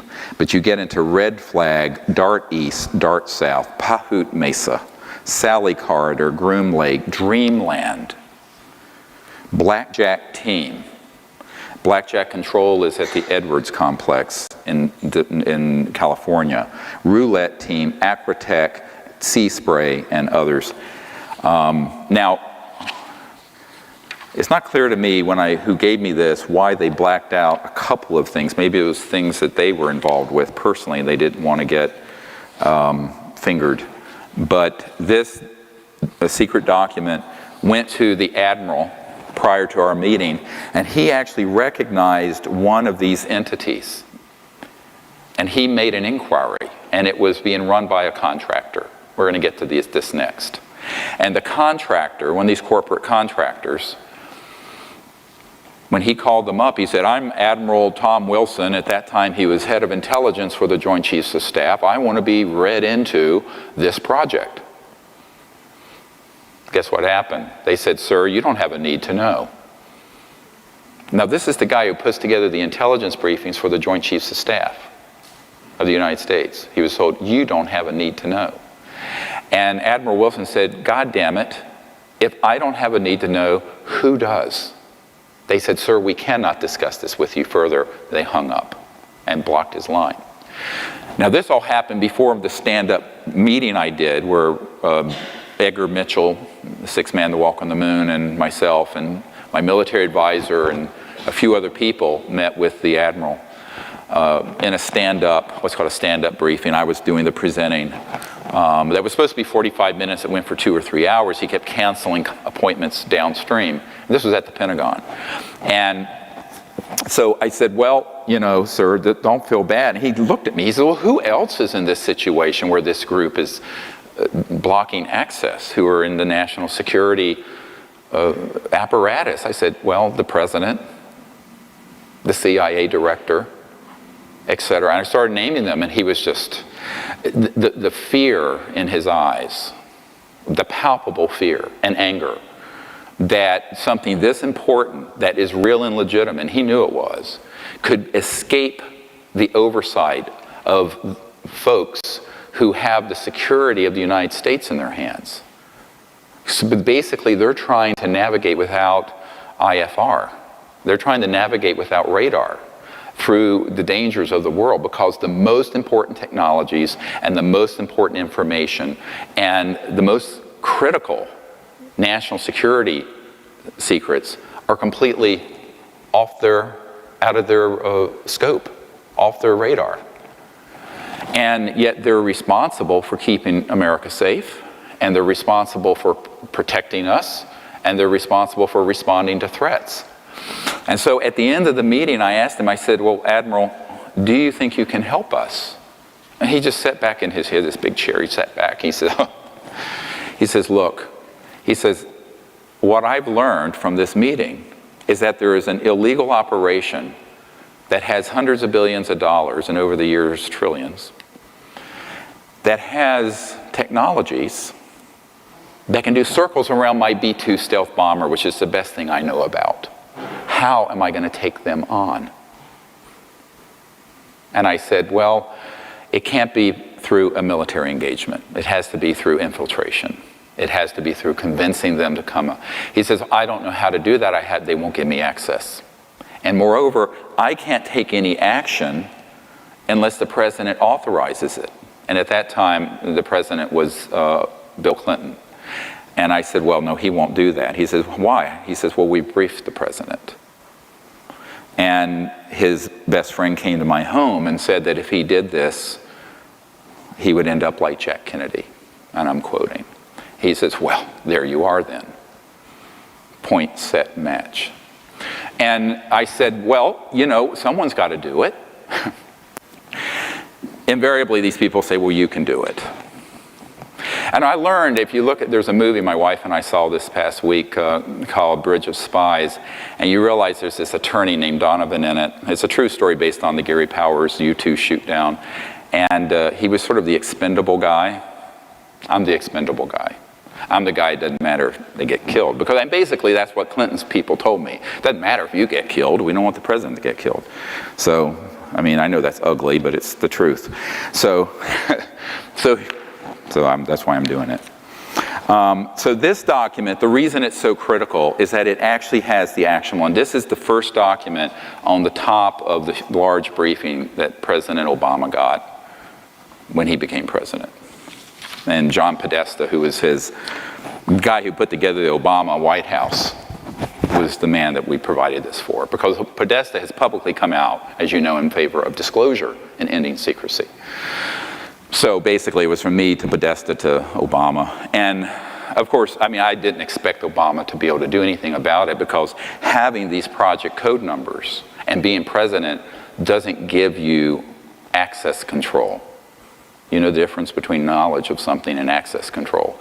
You can know about something, but if they're non-responsive to your orders, like they were to this admiral, it doesn't matter if you're a general or the president or a CIA director, because they're basically going to say, buzz off, we have more power than you do, and go away.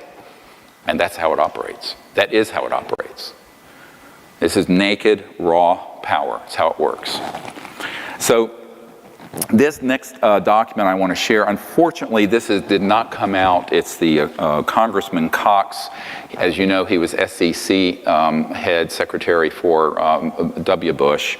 But back when he was a congressman from Orange County, a good friend of mine who knew him set up a briefing between me and the congressman at his offices in Orange County. And he was on several key committees, Armed Services Committee, et cetera, and so on. And he wanted to know about the UFO issue, and I said, okay, well, I'll come in and I'll brief you. And he said, well, this has never been brought up at a briefing. I said, no, you wouldn't be, because I briefed members personally of the Senate Intelligence Committee and Foreign Relations Committee and House Government and Oversight Chairman and everyone you can think of personally, face to face. And in every case, they have been completely without access. And when they make an inquiry, they're told no such project exists. It doesn't exist. It's unacknowledged. Unacknowledged. Doesn't exist. And he says, well, I would like to know. He says, where the heck are these things going on? And who are the corporate entities? And where are the bases? So that was the genesis of the famous Cox memo, which, you know, became kind of infamous because I wrote it to him, and I basically did a subject of a brief summary of the people who I briefed who don't know, and a course of action that he needs to take. Unfortunately, that document didn't come out. It got scrambled by the electronic gremlins in the computer, unless he's fixed it. No, he hasn't.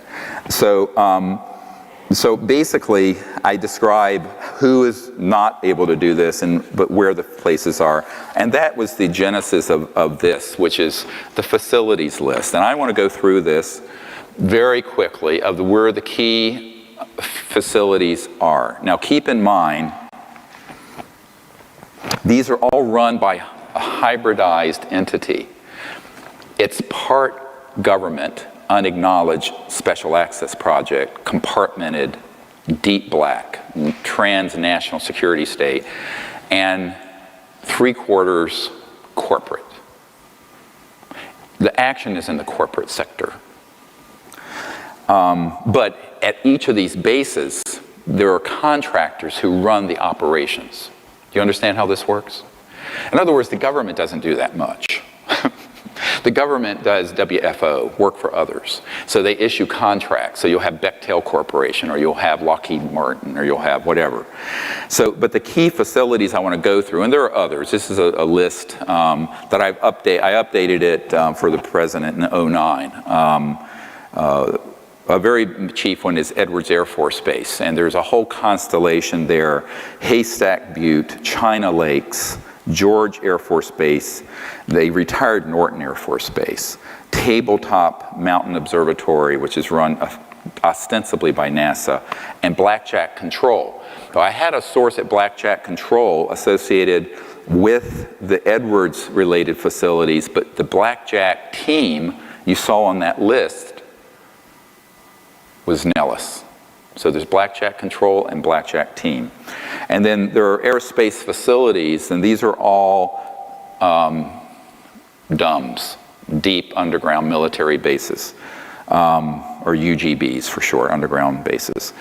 Northrop, the Ant Hill Tejon Ranch. McDonnell Douglas, the Llano Plant. Lockheed Martin, Hellendale. Then Phillips Labs, and the North Edwards facility. And I will add that since then, a newer facility called the Cube, which is up past Lancaster, Palmdale, up in the high desert outside of in the Edwards Range and classified airspace, is a Lockheed Martin Skunk Works facility where the state-of-the-art R&D is going on. Keep in mind that Lockheed and Northrop have multiple generations since 1954 of what you would call a UFO, man-made UFO, that are, as the head of the Lockheed Skunk Works said to several people on my team, including Jan Harzan, the new head of MUFON, the Mutual UFO Network. He's an IBM executive that's retired. I've been friends with him since the 20s, since the 90s. He is a man who is of great integrity, and he actually was at the meeting along with several other of my friends when Ben Rich, the head of the Lockheed Skunk Works, a super secret, it's where the U-2 spy plane in that movie came from, said, we can take ET home. We already have the technologies to take ET home, and ended his presentation with a slideshow of a black disc going out into space. Sounds fantastic? No, it's not. This is the head of the Lockheed Skunk Works. So we're flying around on jets, which are basically a vacuum tube that's pressurized with a bomb, a pre-positioned bomb called explosive jet fuel A that you're flying on, thousands of gallons of, when we have had these things since the 50s. How ridiculous. We're sending our astronauts up on rockets that blow up and kill them like the shuttle astronauts when we've had these things since the 50s. This is criminal. It's outrageous. But that's the way it is. So this is how it's developed, and then I just wanted to let you know that this new facility, the Cube, is, I have an engineer that I've met with who works in that facility, and they work on not just the propulsion systems, but also the electronic warfare systems and the bio-nanotechnology, which we'll get to after our break. And those are the things that the UFO retail world of books and movies and conferences would call aliens. These are man-made. They have integrated circuits in their brains, and they walk around. They're little gray or reptilian or creepy-looking things. These are man-made, 100%. And I know the men working on that, but the Cube is associated. That's one facility associated with those. Another facility is Dulce, another one is Pine Gap. So the other, of course, you've all heard Nellis Complex, it's Area 51. More specifically, it's S4, S9, and S12. Those are compartmented areas. You have to have a password and biometrics to get into them. Pahut Mesa and Area 19 and Groom Lake. These are all things that have been provided to our government officials. In New Mexico, you have the Los Alamos National Laboratory. It has an underground connector, that goes to the Dulce complex, which most people don't think can really exist, because you go to Dulce, there's nothing there. Remember this simple fact: nothing critical is above the surface of the ground. It's either in space or it's underground. Everything, including White House facilities and Pentagon, everything critical is underground. The Kirkland Air Force Base has the Sandia National Laboratories and the Defense Nuclear Agency, Phillips Labs again, Manzano Mountain Weapons Storage Facility and underground complex that connects, Coyote Mountain Test Site, north end of Manzano, the White Sands Complex, and again, the Dulce Complex. So Kirkland Air Force Base, and that's outside, of course, Albuquerque. I've been there. In Arizona, a key facility is Fort Huachuca. It's a underground base, most of it, that's critical. It's Army Intelligence Headquarters. There is a storage facility where a man, as of the 1970s, who was on my team, worked in it, and at that time, they had 9 extraterrestrial spacecraft that had been down using these electromagnetic pulse scalar weapons, and a whole lot of different ET species that were frozen there. And that's at Fort Huachuca, ironically near Tombstone. The other ones that I just want to mention, Cheyenne Mountain, which is under the mountain in Colorado Springs, has a dedicated area for just the Deep Space Network tracking of interstellars that are in our solar system. And one of my military advisors, a man who's been in many of these unacknowledged special access projects, actually was in that facility and got to see this Console 50 where they had tracked, and he said that they had tracked an object at that time that was in our solar system that was 26 miles in diameter, an artificial ET object, moving, as he put it, under its own steam. He's a Navy guy. I said, I don't think it's working with steam, but yeah, you're right.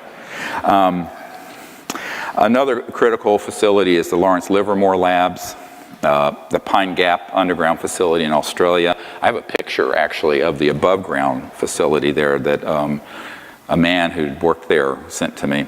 The Redstone Arsenal underground complex in Alabama, that's also has an association with the Marshall Space Flight Center.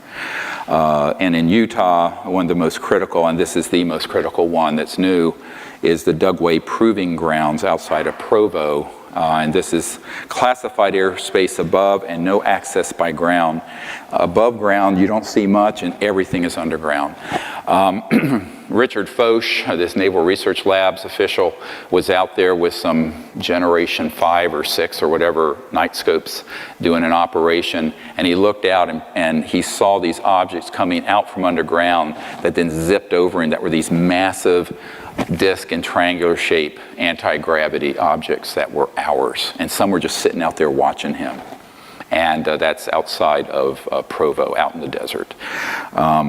So that is a very key, and that one is mostly manned by folks who are part of the Mormon corporate empire, which, if I were to rank who has what kind of say-so over policy on this, that would rank certainly ahead of the president or Congress. I won't comment further than that. This is not to make an aspersion to rank and file Mormons. It's just this is how that operation works. The agencies in the U.S. government are associated with this.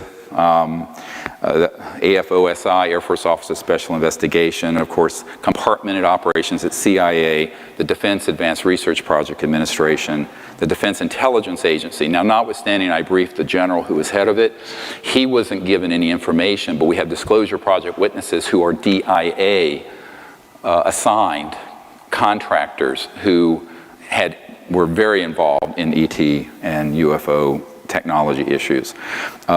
Certain compartmented operations at the FBI being tightly held. And every military intelligence division, Army, Air Force, Navy, have compartmented, unacknowledged operations that feed into this magic committee. The National Reconnaissance Office, the National Security Agency, again, a very compartmented operation, certainly nothing that Edward Snowden had access to my knowledge, although it's been asked, and the various space commands. Private corporate entities include BDM Corporation. Bechtel Corporation does most of the underground base construction. I know that the tunnel being built from Los Alamos over to Dulce. For years, people heard, you look and Google this, the Taos, T-A-O-S, hum. A lot of New Agers thought it was like Gaia singing or something. I'm going, no. There's a massive nuclear-powered tunneling device that was going from Los Alamos over to Dulce, and as it was going, it goes through bedrock and glassifies it into this massive tunnel that then anti-gravity electromagnetic vehicles transport people carriers underneath the ground. And as it was going through that bedrock, it caused this vibration. But that was being operated by Bechtel, and I was at a meeting with Stephen Bechtel once, and they are very key. And Booz Allen Hamilton, of course, is who Snowden worked for, but they're a key contractor. They do have a compartmented operation dealing with this. Boeing Aerospace, EG&G, very key facility for creating electronics and also the state-of-the-art nanotechnology implants that are put into abduction victims, people that think they had contact with ETs, but they're actually being abducted by military and corporate folks. E-Systems, which is now a division of Raytheon. Lockheed Martin, I've mentioned. McDonnell Douglas is now part of Boeing. MITRE Corporation, M-I-T-R-E, very key in terms of anti-gravity and high-tech. It's here in the DC area and other places. Northrop Grumman. I mentioned Phillips Labs before. Rockwell International, SAIC, and this is one of the crown jewels. SAIC is a company, Science Applications International Corporation. Admiral Bobby Ray Inman has for years been a member of this magic committee, along with Dick Cheney and Papa Bush. But the SAIC, he had been National Security Agency head. He moved from National Security head over to the board of SAIC. And in a little side story, interestingly, when I asked Senator Barry Goldwater, when I was at his home some years ago, and he'd run for president in '64, but he always had an interest in this, but had never been told anything. And we started comparing notes of who we knew, and he said, how can I help you? I said, well, if you could reach out to some of these people on this magic committee, it'd be great. And so, we named some names. He didn't know the ones I mentioned. And then I said, well, Admiral Bobby Ray Inman. He says, oh, Bobby Ray, we've been friends for years. I said, well, get hold of him. Give him a jingle, would you? So he did. Biggest mistake of his life. He got hold of me. He says, I can't make any more phone calls like that for you. He tore me apart. He tore me a new one. But Admiral Inman, definitely a magic member, as are other chief people on the SAIC. But it's compartmentalized. So, you know, most people work on conventional things there. TRW, Village Supercomputing, Wackenhut, security, does a lot of security for magic. And then there are others as well. So, you know, some of these are ones most people have never heard a lot of these corporations. They're huge and they have enormous reach. And I think that what you have to understand is that there is certainly not limited to that list, but it feeds into a system. And most people don't even understand how it works. And I always tell people, go back and look at the interview of Denise McKenzie.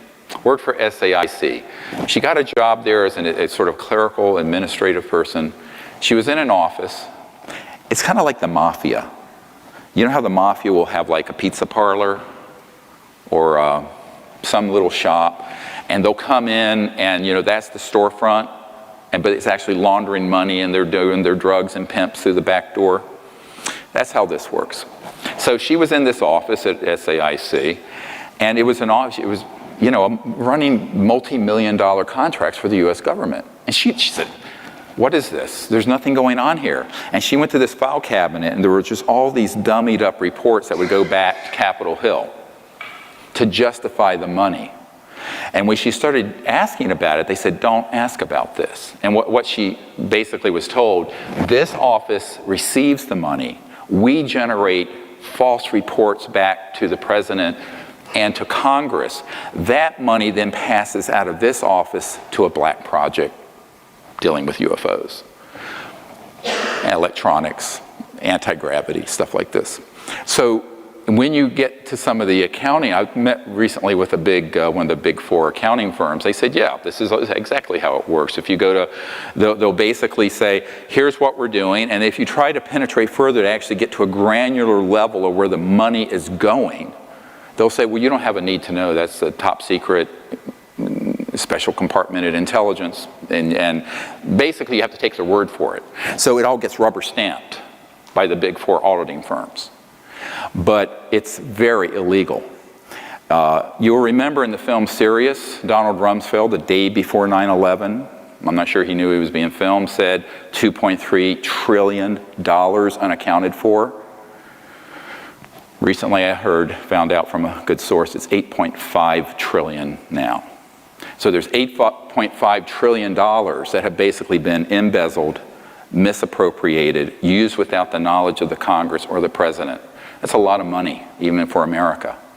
So that is exactly how it operates. But if you take that one little example from SAIC and multiply it through all these corporations and all these different government offices, that's how the funding mechanism works.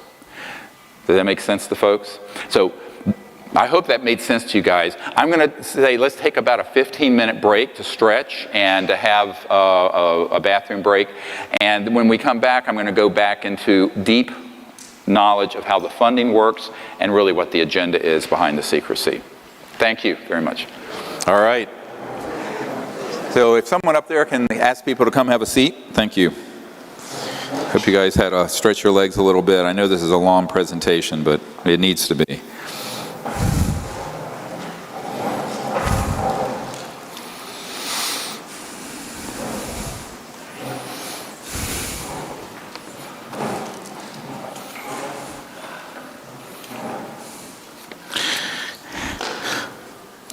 So thank you.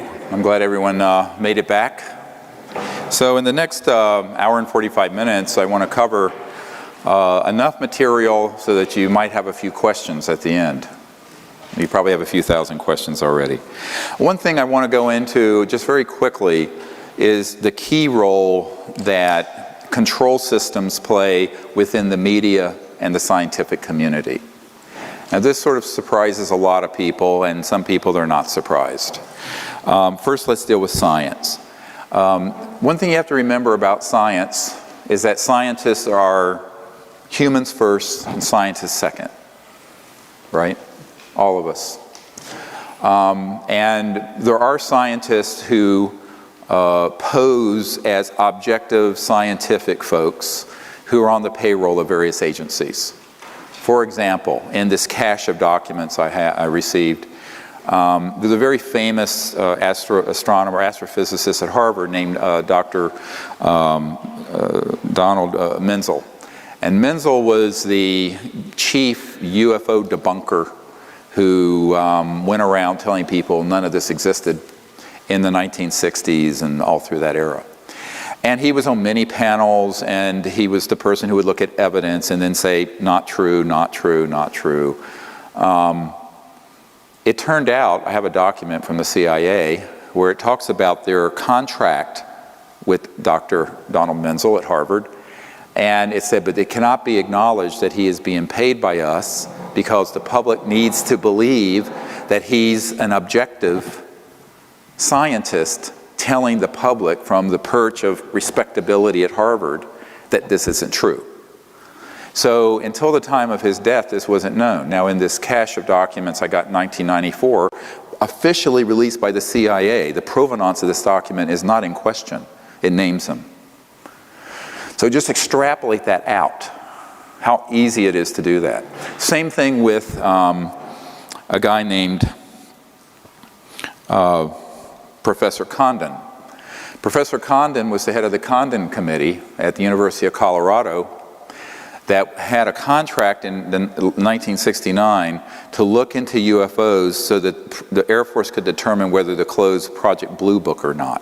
Project Blue Book was actually a public relations stunt, mostly, to collect information from the public because there was so much outcry from the public of sightings and things that had happened, and the public, particularly Congressman Gerald Ford at the time, was furious that they were debunking events that had happened in Michigan that his constituents said were absolutely right there, here, E.T. craft right here. And Dr. J. Allen Hynek, who later came clean, who's also an astrophysicist, made the famous comment that it was swamp gas.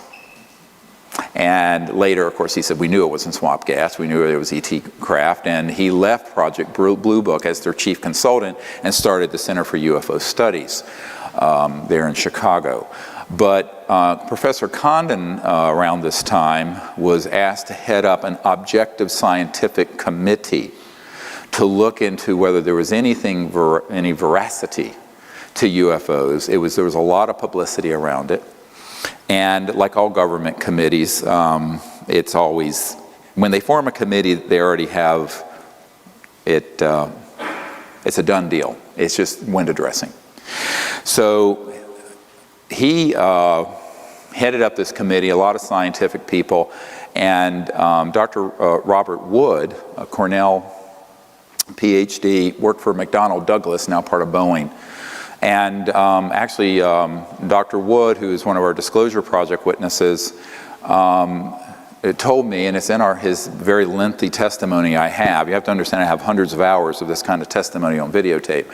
When he was working for McDonnell Douglas, old man McDonald himself asked him to look into UFOs and gather evidence. And so he began to do this. And he discovered a number of things, that A, they were real, B, they were interplanetary, C, they were using a type of gravity control propulsion, and D, most interestingly, in many of the things that he looked into, he found that the ETs had electronic devices that were what I call technology-assisted consciousness and consciousness-assisted technologies, meaning that there was a trans-dimensional nexus between the electronics of these communication devices. I mean, you know, this goes at the speed of light. It's just junk, really. It's 1800s technology, and, you know, it's the Morse code. No offense, Apple. But they had technologies that interfaced seamlessly with electronics that would pick up directed, intended thought, and which is absolutely true. And actually, the founder of Facebook, Zuckerberg, started talking about a thought switch to interface with computers. I don't know if he's been reading my material, but anyway, I started writing about that in 1990, 1991. And when Dr. Wood saw my comprehensive assessment of the UFO subject, which was written in '91, it got kind of moved through the agency and the aerospace community. And I was just starting this project, very obscure at that time, just this country doctor in North Carolina rattling around in an ER. And it made its way over to McDonnell Douglas, and I got this phone call from Dr. Wood, and he said, "You have no idea how right you are. How do you know this?" I said, "Well, I've had contact, and it's quite obvious. I mean, if you're any thinking person, you're not dealing with electronics that are the speed of light, or travel that's the speed of light. It's too slow. Because some of these are from other galaxies, like the picture we have of that one ET that's from Andromeda, 2.5 million light years from here. You know, they're not getting here at the speed of light. It'd take 2.5 million years to get here." So he said, "Well, I really want to meet with you at some point." So we kept in this relationship, and he eventually told me that when he was doing this work for McDonnell Douglas in the 60s, that he was put on the Condon Committee because they thought, because he was a very prestigious aerospace guy at a major aerospace company, that he would go along with the debunking whitewash of the Condon Committee. And Dr. Wood was someone who started bringing in boatloads of evidence. And it was turning the committee to the fact, no, these are absolutely real. So Professor Condon went to Old Man McDonald, head of McDonnell Douglas Aerospace, and said, "You fire that son of a bitch so I get him off this committee." And Mr. McDonald said, "No, I'm not going to fire him. He's a very good man." But he was thrown off the Condon Committee. But he didn't lose his job. McDonald stood by him. And that's an absolutely true story. And it came out in this cache of documents from the CIA, I got in '94, that Professor Condon and that committee, some of the key people, were on the payroll of the CIA. And it's in black and white. It's an uncontested document. University of Colorado Boulder, prestigious aerospace guy, and he was carrying water and doing the bidding of the intelligence community, all the time masquerading as an objective scientist. So this is why, you know, I have said, like Seth Shostak and those people who are with SETI, the Search for Extraterrestrial Intelligence, they are either the stupidest people in the world, or they're on the payroll of somebody to lie to the public. You cannot be that stupid, given the dispositive evidence we put out there. And I actually debated on Voice of America, the head of the SETI project, Seth Shostak, and I had my disclosure project witnesses there. We basically cleaned his clock because the evidence is so dispositive and overwhelming if you go through our material archive. But this happens all the time. So if you just extrapolate, that goes a couple of examples throughout the professorial class and scientific class. That's how it's done. Now, in some cases, it's done not for payment so much as to protect your own reputation. For example, there was a guy named Carl Sagan. Everybody know who he is? You know, Cosmos series and all that. He actually was on the payroll of the intelligence community. And what happened is that Carl Sagan, there were some improprieties in his PhD thesis, which led to the intelligence community reaching out to him. And they basically said, "You're going to tell the public what we're going to tell you to tell the public, or you're going to be washing the floors at Cornell. You're not going to be a professor." And a good friend of his, two of his friends, George Fennell, who co-founded the Extrasolar Planetary Society and founded the Allegheny Observatory outside Pittsburgh, who's on my team, James Mullaney, who is a very eminent astronomer who was the editor of Sky Telescope magazine and Astronomy magazine, confirmed to me that this happened to Carl Sagan. And one of them told me that he aged 30 years in a month because he had to sell his soul to the devil. And so he went from someone looking into UFOs and actually said some positive things about their reality to being a chief debunker of them. And that was a real tragedy because they had what's called opposition research, like a political party had. They had dirt on him. And they used it to turn him. But to the public, he was this renowned, respected scientific figure. So just magnify that all through society. That's how it operates. And I know it's not a very pretty picture, it's a little cynical. It's not cynical, it's just a reality. People need to, it's childhood's end here today. Wake up, this is how the world actually works. It's bare knuckle time. And that's one of the big problems, is that the same thing happens in the media. Everyone thinks we have a free press. We don't have a free press. We have a free press about things like the stain on the blue dress or something like that. Or other, Kardashian's wardrobe. But on anything really critical like this, we do not have a free press. And I can give you many, many, many examples. I'll only give you a couple. And this involves both the mainstream news media and another one that involves Hollywood. Take this and extrapolate it. Ira Rosen won his Emmy working with Mike Wallace at ABC News. He then became the executive producer, ABC News New York, for Primetime Live in 2020. When we started moving forward with the Disclosure Project, he came out to my farm in Virginia and came out with a production team. I gave him 35 hours of top secret testimony and countless top secret documents. And he says, either this is the biggest hoax in the world or the biggest story in human history. And he says, I think it's the latter. I said, it is. He says, we're going to do a series of town hall meetings with your witnesses, and we're going to do a huge expose on this. I said, I don't think ABC will let you. And he said, I'm the executive producer and I have the final decision over this. I said, Ira, I don't think they'll let you, but I'll cooperate here. Here's 20 years of research and all this effort. You can have it on a silver platter. No payment. I'm not a consultant. I give everything away for free. So he goes back to New York. He takes me up there. There's Diane Sawyer and all these guys. Well, what's interesting? And I said, well, if you can make this happen, it's awesome. So a couple weeks later, he calls me up rather sheepishly. And he says, Dr. Greer, they're not going to let me do this story. And I said, well, Ira, I thought you said you had total control over programming for Primetime Live. He says, Dr. Greer, not for this. And I said, well, who are they? He says, Dr. Greer, you know who they are. And that was the end of it. And we've stayed in touch. He's now back with 60 Minutes.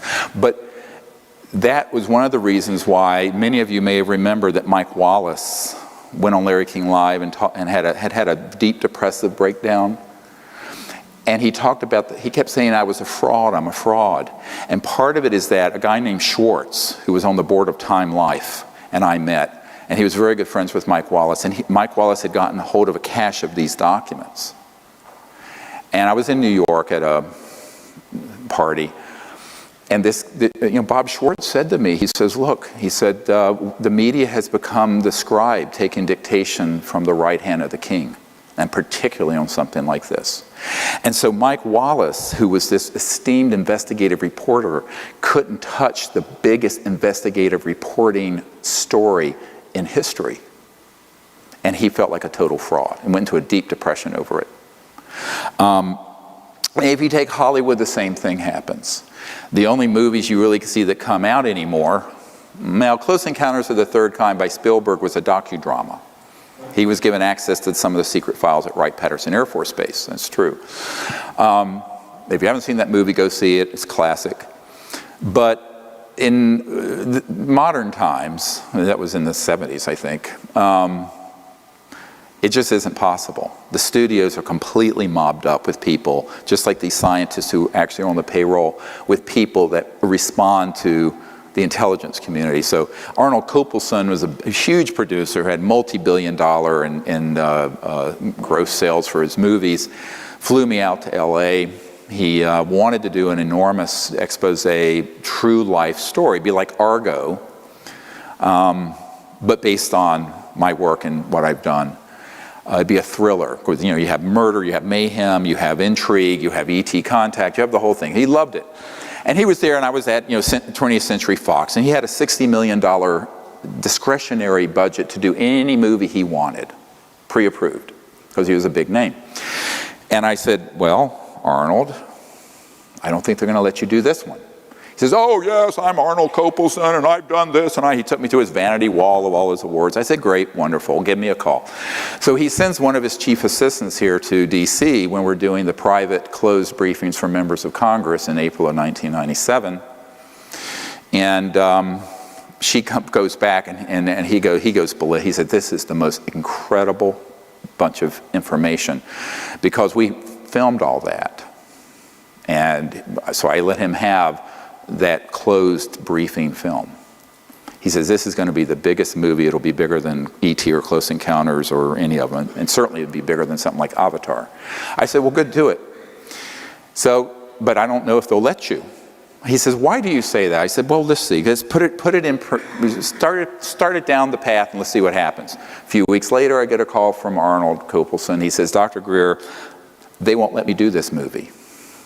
I said, oh, Arnold, I thought you had this $60 million already in the bank ready to roll. He says, not for this.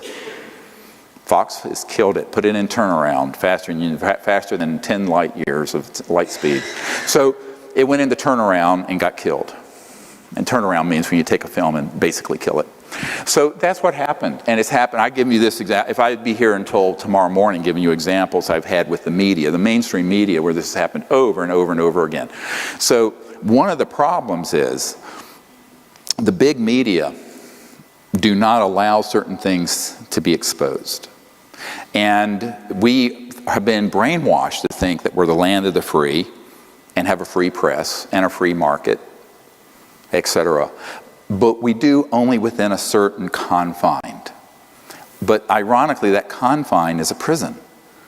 Because how do you have a free market if the most important technologies and information of the last 100 years is sequestered and can't be used? I mean, that's not a free market. That's a managed market and controlled, and it is. Same thing with the media. So that's really how that works, and you need to understand that's a very important component of how magic infiltrates and operates. And keep that in mind whenever you start seeing a major media report. And now with the internet, we can put something out and it can reach, ironically, we can put a video out and it'll have 5 million views and it'll reach more people than Larry King Live used to, or most of the CNN talk show hosts get. So luckily we're able to bypass it now, but back in the good old days. But even then it's sort of relegated to mainstream. The thing that people respect for their source of news, CBS News, ABC News, CNN, et cetera, and so on, won't touch this in a credible way.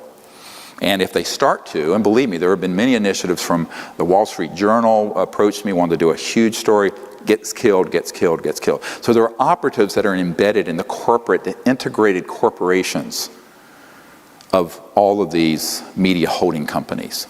And it will not make it out. And that has been my experience to date. I'd love to be surprised.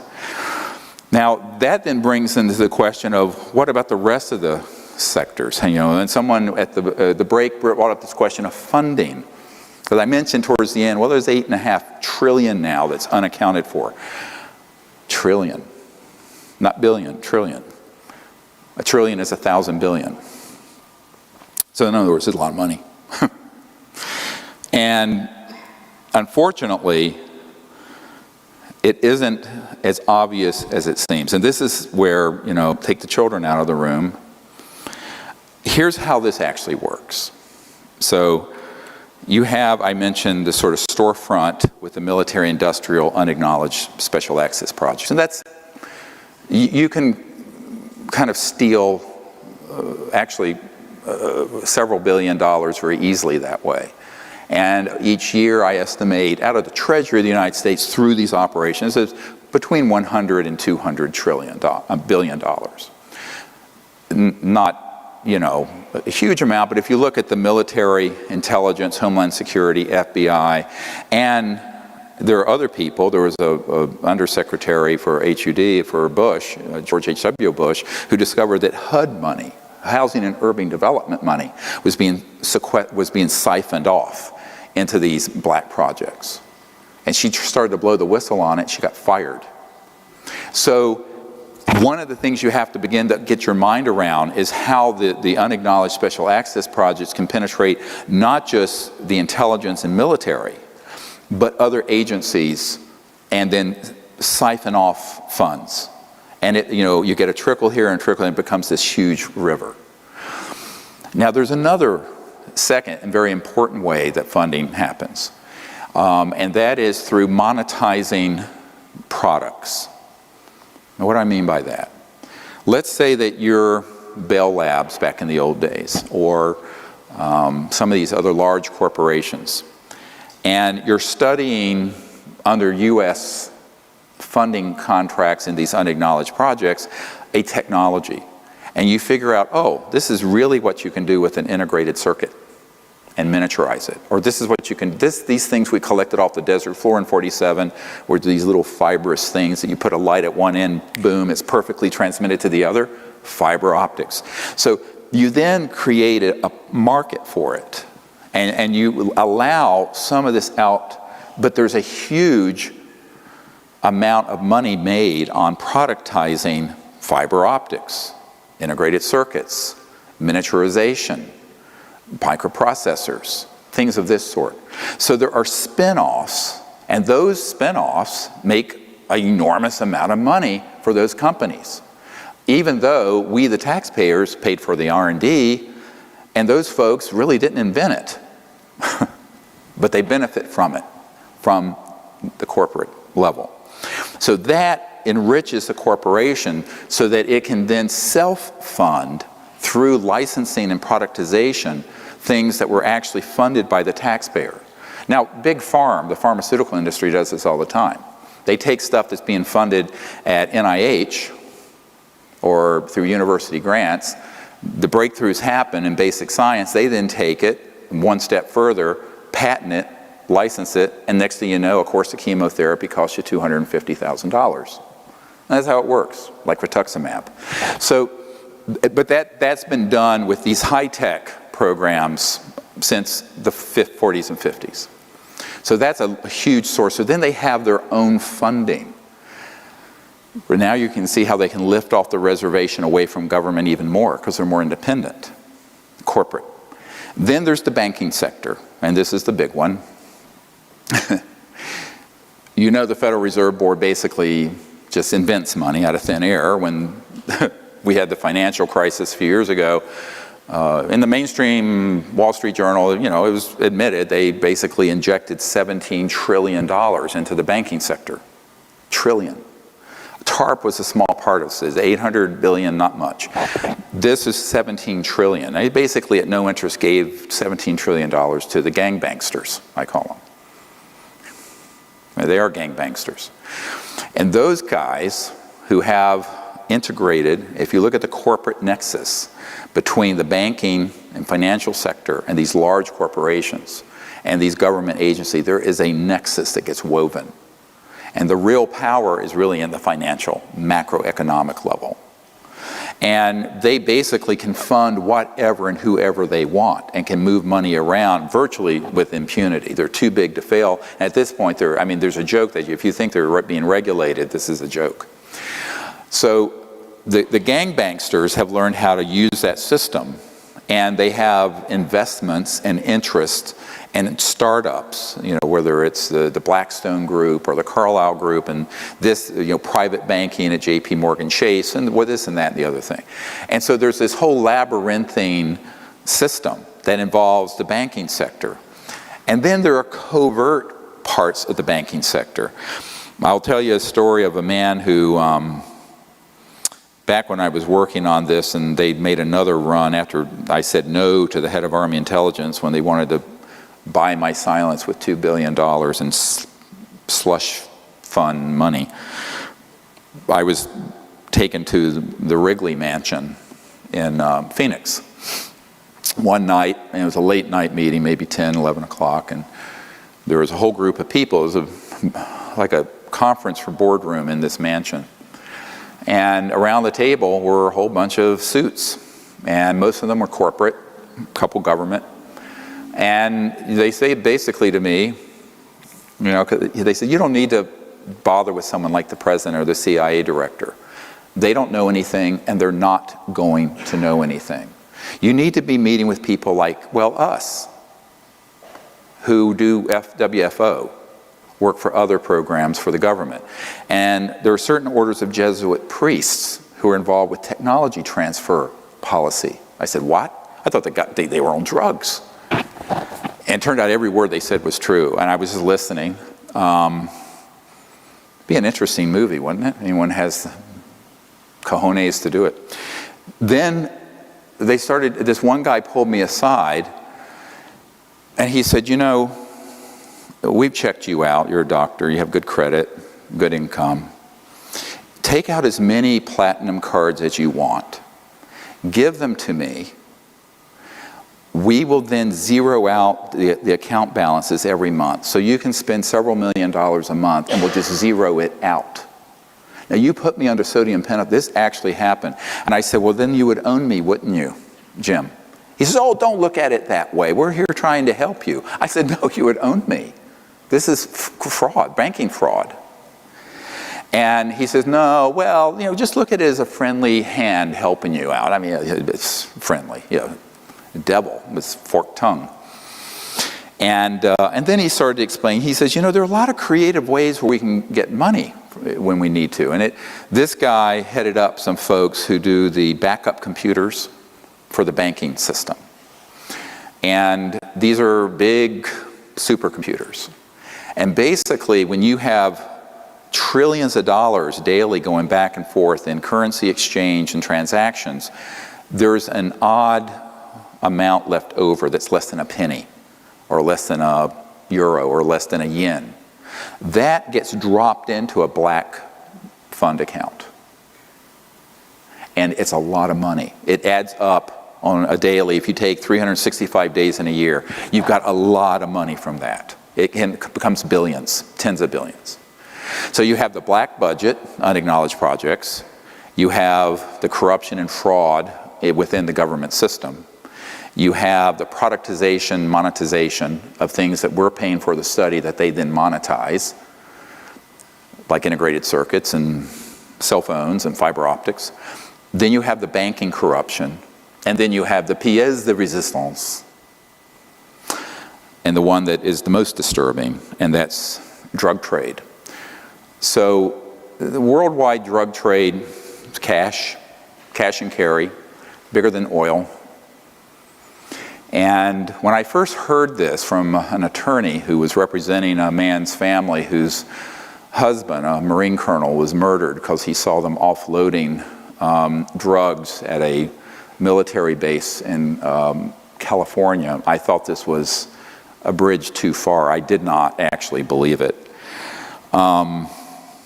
And this attorney, a very, very credible guy, Harvard Law, was representing the family to get them to exhume the body because the body was, the death was deemed a suicide. And the family knew the man had been murdered because of what he saw, because he had told one family member what he saw. And he was at the wrong place at the wrong time in a restricted landing area, in a restricted facility, where one of our aircraft was offloading a large amount of drugs that would then be sent out through various drug cartels and whatnot. And they killed him because of what he saw. Made it look like a suicide. And I filed that away as data point 1. Then I had another data point come in of a woman who owned a 5,000-acre sheep ranch in South Dakota, of all places. But adjacent to it was what had been a chemical weapons storage area and an underground facility. And she had enough resources that she had her own people go out with night scopes and found that there were ARVs, so-called alien reproduction vehicles, these man-made anti-gravity things going in and out of this facility, wee hours of the morning. And then she got someone close enough who saw that they were offloading huge amounts of chemical weapons, armaments, and drugs. So arms shipping as well as drug shipping. She contacted Senator Daschle, the senior senator of South Dakota, who started digging into it. He got threatened personally. I have a whole dossier file on this in my vault. And he backed off of it. He ran from it light year. He had the speed of light to get away from it because they made it very clear, stay away from this. Senator Daschle, he said, I can't help you anymore. So she reached out to me saying, can you help me? Because part of what was happening is that some of these chemical weapons that were stored there were leaking into not only the groundwater, and where her sheep, and a lot of them were dying. And it was like these containers that were corroding. It was like a Superfund site, but classified. It was a disaster. And that's why she was so concerned. She had 5,000 acres. And I said, look, I'll make some calls and see what I can do, but I've got a heavy lift here I'm doing on my own besides your sheep. But this is a very real case. Then on the day after I met with and briefed the head of intelligence for the Joint Chiefs of Staff, I got a cryptic invitation from two men.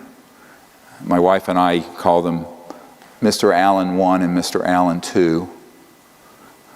So not their name, it was our code name. I don't want to talk about who they actually are until they're deceased. I can confirm they're deceased. And they invited me over to this condo in Crystal City near National Airport, which turned out was the home of a former congressman who was sort of a consigliere and sort of advisor to George H.W. Bush. And in the room with him was a burly man who was a Science Applications International Corporation executive who was living virtually in retirement exile in France, who had come in for the meeting. And it was shocking what I learned, but not so shocking given what I've just told you. But they said, do you understand how dangerous this group is? I said, yes, I do, personally. And they said, but do you understand what they're really doing? They're destroying our world, they're destroying our planet, and they're destroying our country. And these are the ones that have gotten off the reservation even from George H.W. Bush and have escaped control. Gangland style.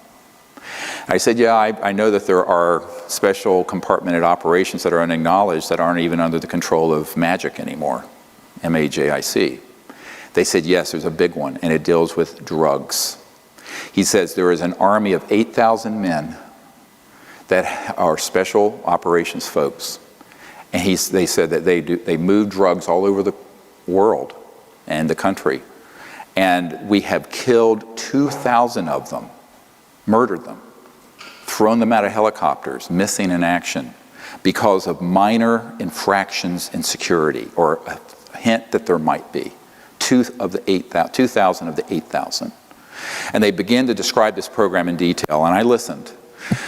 And they said, so this is part of the problem you're dealing with. And by the way, to connect the dots, this is why we don't have legalization or decriminalization of drugs, which every health policy person knows. You can buy anything on the streets of any little town in America. It needs to be, it needs to be something where there's treatment, education, what have you. But if it was made legal, you would take away an enormous part of the funding for this criminal cartel. And it is the biggest criminal enterprise in the world. So one of my attorneys said, what you're really describing is a transnational RICO, racketeering, influence, corrupt organization. I said, yes, of course. He says, well, civilians can mount outside of the government a proceeding against using the RICO statutes, basically, which was set up for the mafia. I said, yeah, if you know an attorney that has the courage to do it, let me know. And this gets into something else that could be done. And with the information that we have and the people that could be asked about. And that is a major investigation with a Whistleblower Act result. What do I mean by that? The Federal Whistleblower Act allows for someone to blow the whistle on illegal and corrupt activity, and what is recovered or exposed through that whistleblower, the whistleblower gets a percentage of. In this case, we'd be talking about billions of dollars. So if there's a legal team that wants to head this up, and some more whistleblowers that we can put together, that's how you could fund the Energy Lab, but it would be a very big lawsuit and project. It can be done. if there's anyone who has the wherewithal to do it.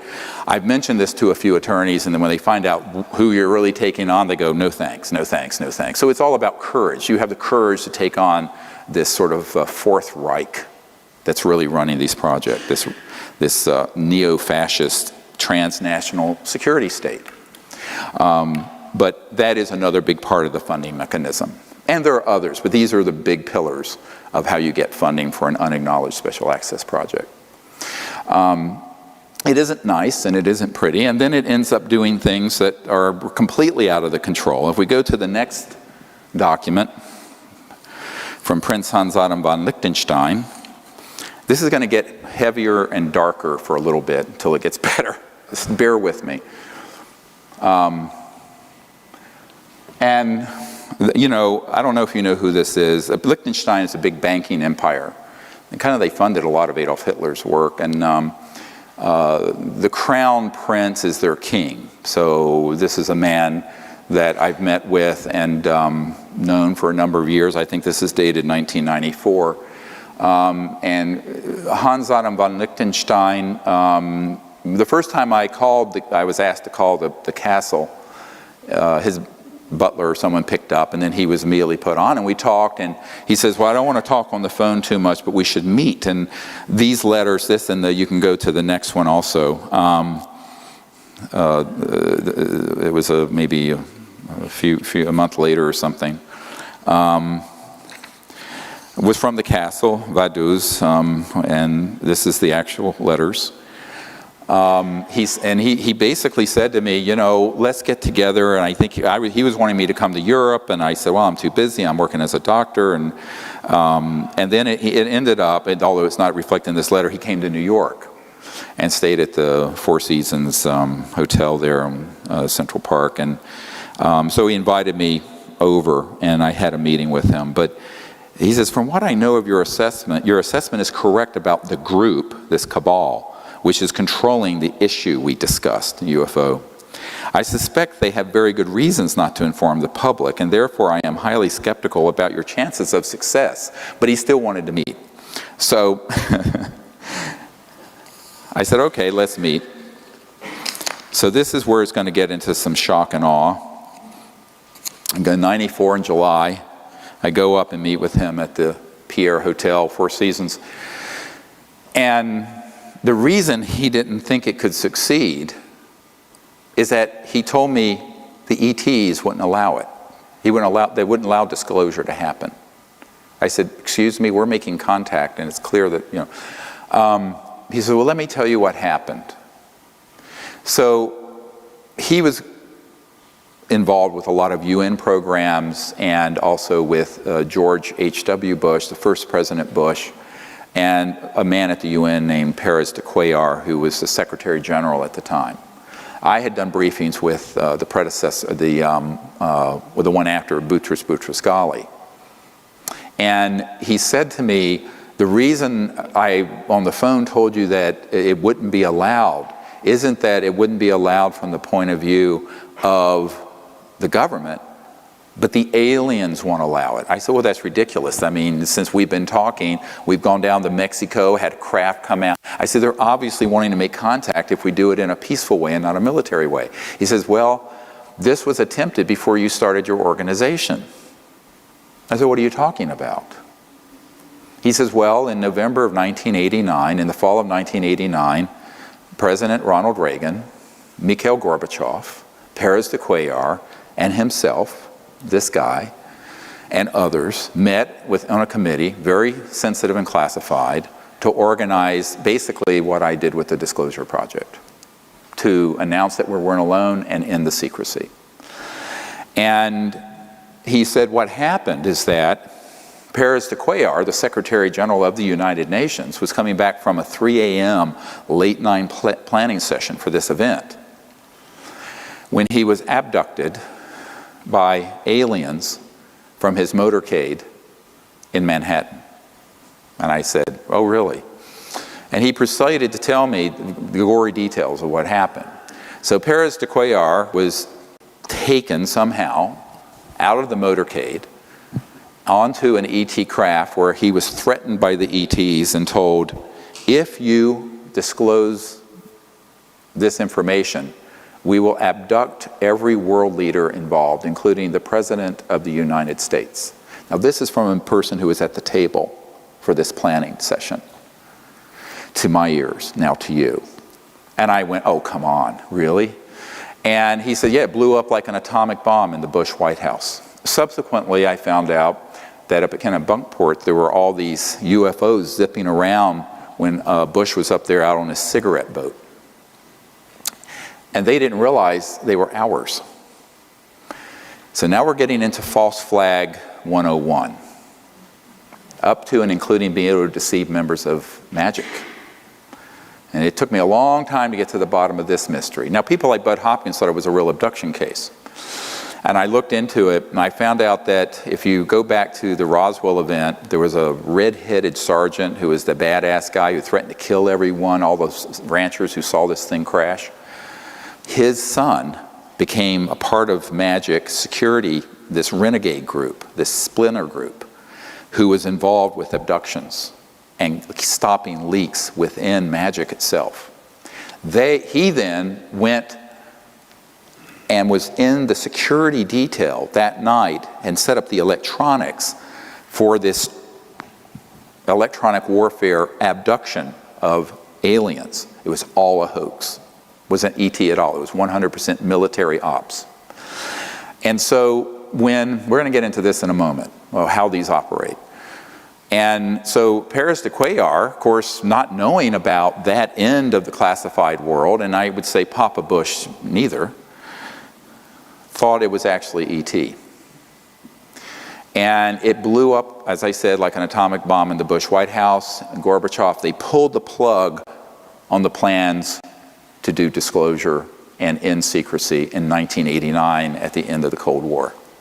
And I think it's strange that in January of 90, 2 months later, it's when I had a contact event at my house in North Carolina with an ET and that said basically, pick up what you've dropped. Do this, what you left and behind as a teenager. Pick this up again. Someone's got to pick this up. But maybe that's a coincidence. But Paris de Cuellar thought that that was an actual alien abduction. And I said, well, with Your Highness, with all due respect, there are technologies that would facilitate this kind of deception. And the military term, so you know it, is a false INW, or a deceptive INW, indication and warning. And it's basically like the Gulf of Tonkin event in Vietnam. You basically exaggerate or hoax an event that then manipulates policymakers. So this was the ultimate takedown of official disclosure, which was about to happen in 1989. Got it? 26 years ago, November 1989. So here we are in 2015, and it took a lot to piece all this together, and I began to look into what the electronics were with this and what kind of technologies they might have.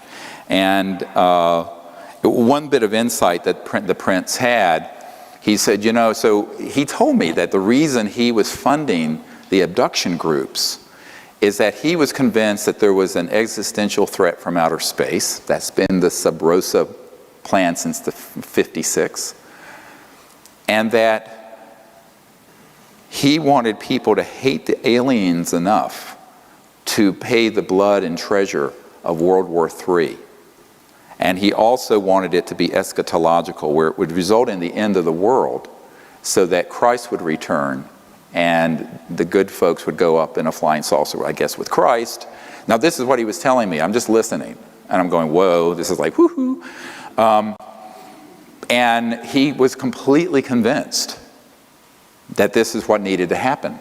This sort of end of the world eschatology is the study of the end of the world event, and that's why he was putting so much money in and providing so much funding to Mac and David Jacobs and Bud Hopkins and all this. And he told me, he says, I'm going to stop funding John Mack because he's become too positive about contact, and I only want to fund people who are going to put things out there that scare people and make them hate the aliens. He said this.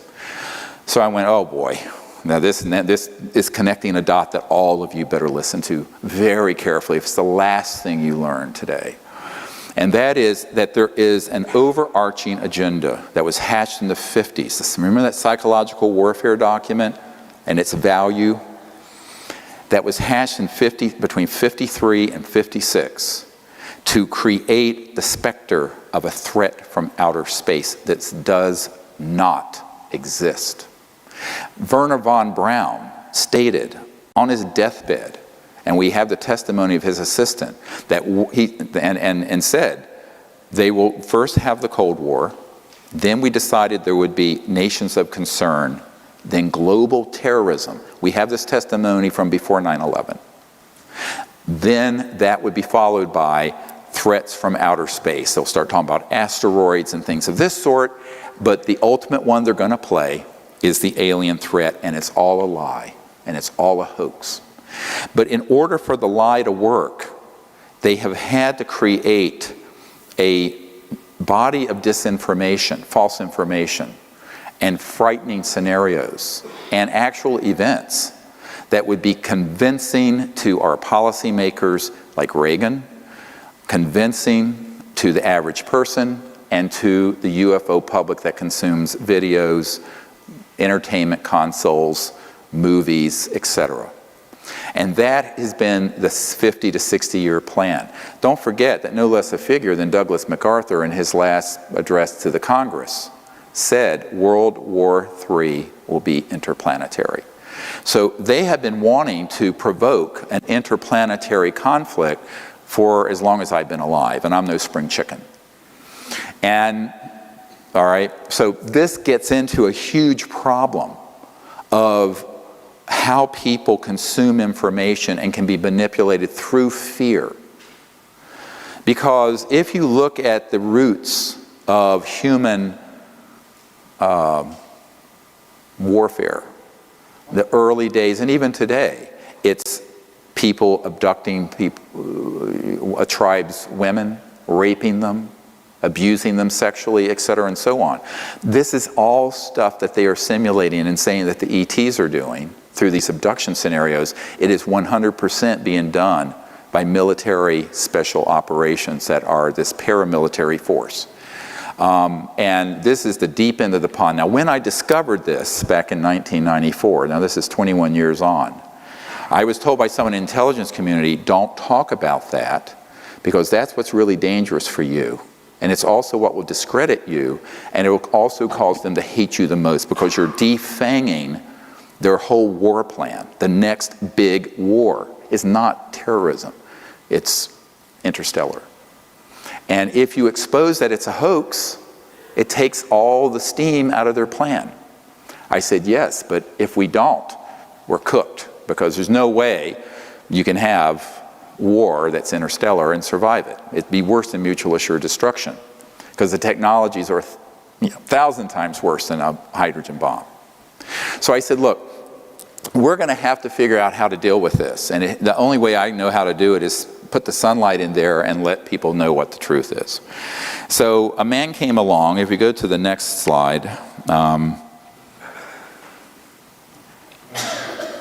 and you probably have seen this. It's up on our website. When we first put it up, it had over 600,000 views. The next day, the intelligence community went in and said there were 6,000 views. By the way, if you believe the metrics on Google and YouTube, I have a bridge to sell you.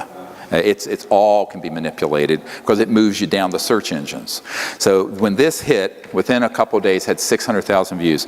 This man, William Pollock, his name is pronounced Powlick, was a man, very good man, who gave me an interview only to be released posthumously after he died. And not long, a few years ago, I got a letter from his wife, significant other, I guess, they weren't technically married, with a death certificate and a letter giving me permission, and he had passed away. And I have a lot of these, and I honor my word about keeping a confidence. So what happened is that he gave me this interview, and in it, he talks about the development of RF radio frequency chip implants back in the 70s and 80s. And when he was developing, it was totally an accidental thing that happened. He was with a company that developed it. He then got called into the CIA, and they started doing special programs for the CIA to develop it. And at a certain point, Siemens in Silicon Valley manufactured 2 billion of them, with a B, of these RF chips. And the way they work, I mean, they can be so miniaturized, you could eat something with it, it has a radio and it can transmit not only where you are, but the really advanced ones have a neurophone capability to control thought and behavior. Very sinister stuff. So you can actually do a lot of psychological warfare with these RF frequency chips. Now that was the early stages in the 70s and 80s. Now you figure, 40 years later, they're more and more and more and more sophisticated. And as I've watched the whole UFO subculture sort of get involved with this whole fascination with abductions and implants, I went, yeah, but EG&G is one of the plants is on the edge of the Area 51. They're the ones manufacturing the implants that you're taking out of these abduction victims. Absolutely. They're not coming from outer space. They don't need that.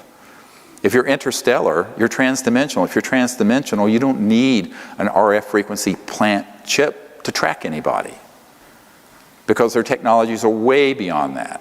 I said, this is human, 100%. And you better wake up. And so Powlett gave us this interview, and it was one of a dozen data points that I began to accumulate. And then, not many years ago, I get a document, the next one, which is chilling. Has never been shown. It's from the Strategic Studies Institute, think tank, and it's dated 1995. And it was talking about all kinds of global security strategies. And you can look at it yourself. Cult programmed graduates, blah, blah, blah, who will be expected to participate in contrived UFO abduction scenarios. Listen carefully. Oh, we need the next one up. Strategic Studies Institute. Is it? I can't see the screen. Is it up? All right. So I loathe reading to people but this I will. And number 2, create a global UFO cult, which will involve, this is what needs to be done in order to actuate this false flag operation, that will involve the abduction of citizens so as to foster an illusion that this Earth is facing an extraterrestrial invasion. UFO abductees of preference will have an experience in computer technologies, since that expertise will be required in future technocratic RMA scenarios. Use of experimental drugs, holographic projection capabilities, directed energy technologies, I'll get into that in a moment, induced auditory input. These are the neurophones I mentioned that Werner von Braun said the most dangerous thing is the neurophone, non-local things that can be done to make people think they're having an experience when they're not. Input experimental aircraft, well, that's just a euphemism for man-made UFOs, and special effects costuming and stagecraft, among other things, will be used to persuade the abductees of the reality of their circumstances. Official denials regarding these events will employ reverse psychology to ensure that all such denials are taken as official confirmation of an imminent and/or ongoing extraterrestrial invasion. This is the next page. UFO abductees will be persuaded to worship their anticipated ET conquerors in cult-enforced religious fashion. UFO cult networks will be controlled by U.S. intelligence to limit infiltration and ensure that dissidents do not disrupt UFO long-term agendas. Uncontrollable dissidents will be assassinated, preferably by directed energy means. Dissociative satanic cult graduates will handle all such executions, i.e., when not actively lending logical and theatrical support to UFO abduction operations.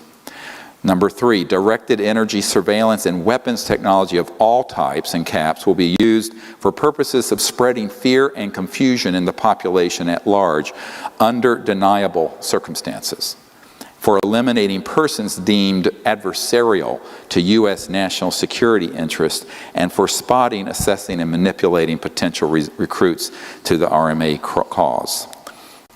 Neurocybernetics and other psychotechnologies will be used to sow confusion and hypochondria in the population. The symptoms and effects produced by these and other directed energy technologies will parallel the effects produced by various microbes, viruses, and chemical imbalances, thus compelling a large segment of society to seek medical intervention, which in turn will be a basis for their being used for medical experimentation under voluntary circumstances.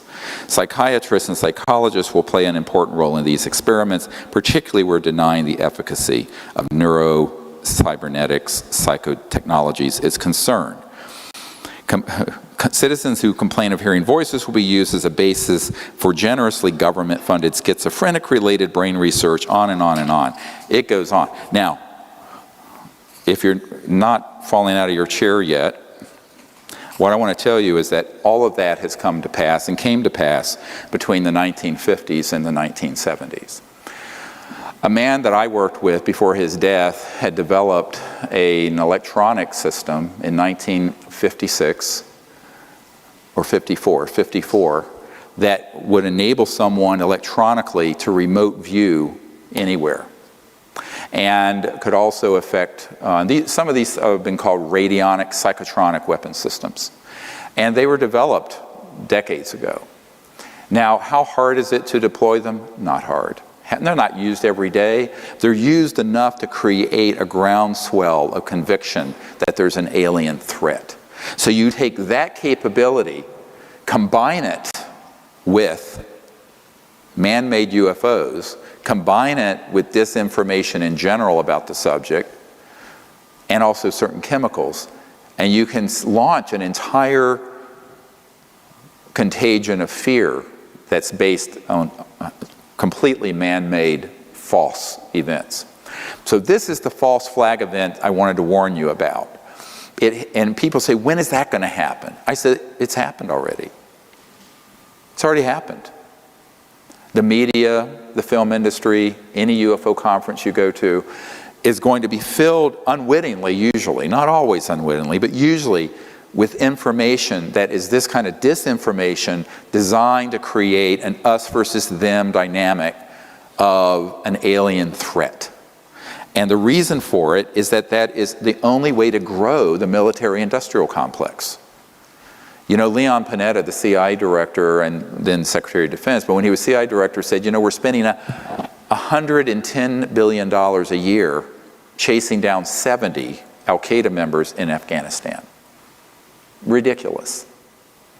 In order to sustain the level of expenditures and grow the military-industrial intelligence laboratory financial complex, you got to have another enemy.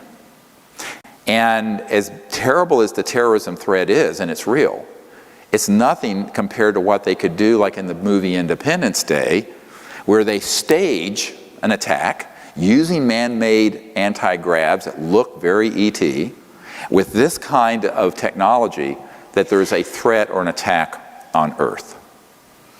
So, heads up, Wernher von Braun on his deathbed warned that this would happen and it would be hoaxed. We've had so many people. I have met with one man, I can't get him to come forward, and then another, and then another, and then another, who spoke of, in the early days, they used, I know this sounds terrible, but he was a little guy, and he was so short, and they basically did like you would in a movie, suit and head and mat to make him look like an alien. And there would be military choppers nearby, but he would be on one of these flying discs, man-made, and go in and with a chemical canister and some electronics, abduct people. And he says, oh yeah, I was on an abduction squad, it was way back, I think in the 60s. They've gotten better, and I say better, and they've become more efficient because over the decades they've developed little creatures that look like an ET, They may look gray or like a reptile or this, and they kind of walk like this. They have this robotic, weird walk, and if you look at I saw the video that Stan Romanek had of the one that came into his house, that basically a film company bought up in Black Shelf. Nobody has seen this. I was at his home. And the one that came into his house was exactly one of these so-called gray-like creatures. And the way it moved was this very robotic. It was so obvious that it was a biomachine. And if you go into the brain, it is physical. It has a biological component, but it's laced, the neural cortex is laced with integrated circuits. And it's completely under control of these military operatives. But he thought it was an alien. I said, well, it was an alien, but not an ET. So I used the word alien, which has a very xenophobic ring, to connote the man-made ones, and the ETs are the ones that are interstellar. The aliens that are man-made are ones that are completely under the control of these paramilitary operations. And the stagecraft, if you use the language of this Strategic Studies Institute document, is so good that it would fool anyone. The president, the CIA, you could abduct, and they did. They abducted Paris de Cuellar out of his limousine using this stuff, and he thought it was ET. And that's why they killed the initial plan to end secrecy at the end of the Cold War. Gorbachev was on board, Reagan was on board, Paris de Cuellar, head of the UN, Prince of Liechtenstein was involved, etc. and so on. Killed it. Now we're getting, this I know is where everyone's going, can this man have lost his mind? Every word I'm telling you is true. This is the heart of the secrecy. How do you convince people there's another species to hate? Now, they actually took this from the playbook of Adolf Hitler.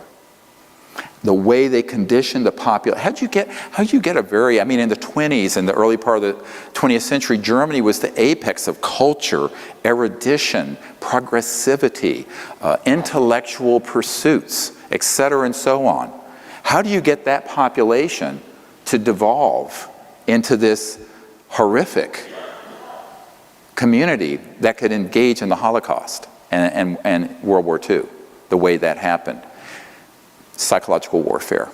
So the psychological warfare masters that were involved with the German attempt at Nazism got pulled into the OSS, thence that became the CIA, and they reside today within this unacknowledged transnational, deep national security state.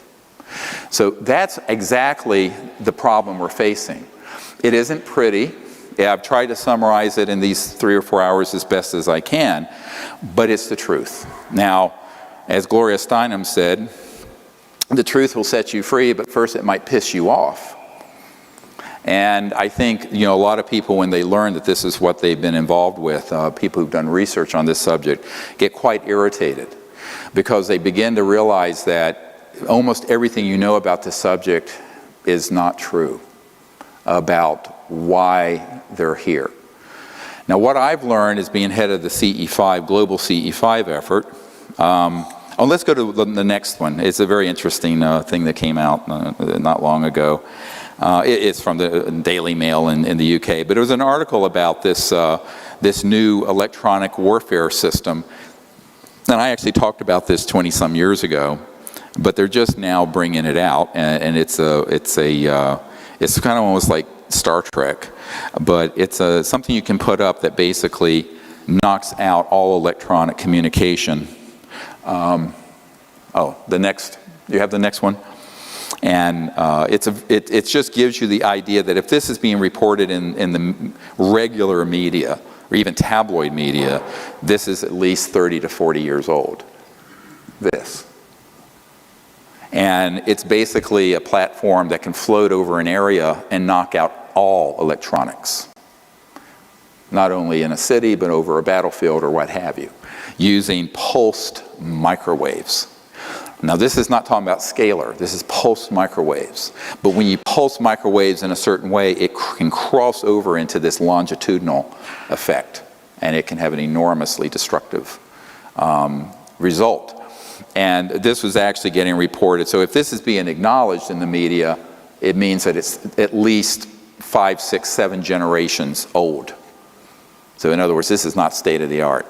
Anything that's acknowledged in the mainstream media is going to be old technology.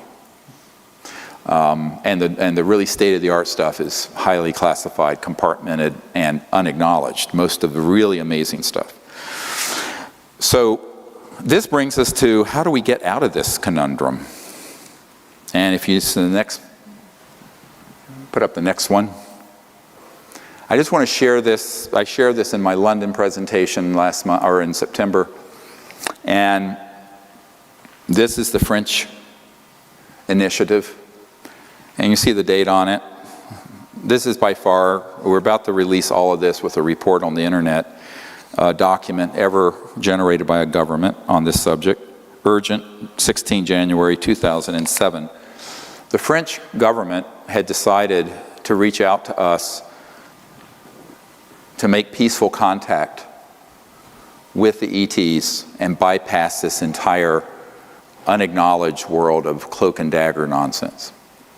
And so through a series of meetings that happened over 3 or 4 years, this Dr. Moran and his people, a very senior guy, an admiral and PhD scientist, also a medical doctor with the Ministry of Defense. This is an official Ministry of Defense letter to me and a few other people about this project.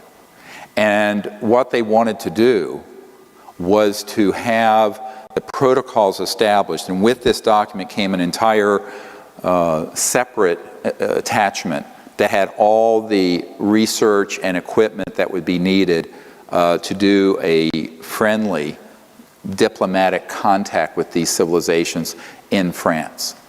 And so we cooperated with that. This was something that was not talked about until September. And I referred to it some years ago. Those of you may remember, I talked about a major G7 country whose Ministry of Defense was reaching out to us to make peaceful contact. This is it. You know, I'm speaking of it now because that government left. It was Sarkozy, the President Sarkozy.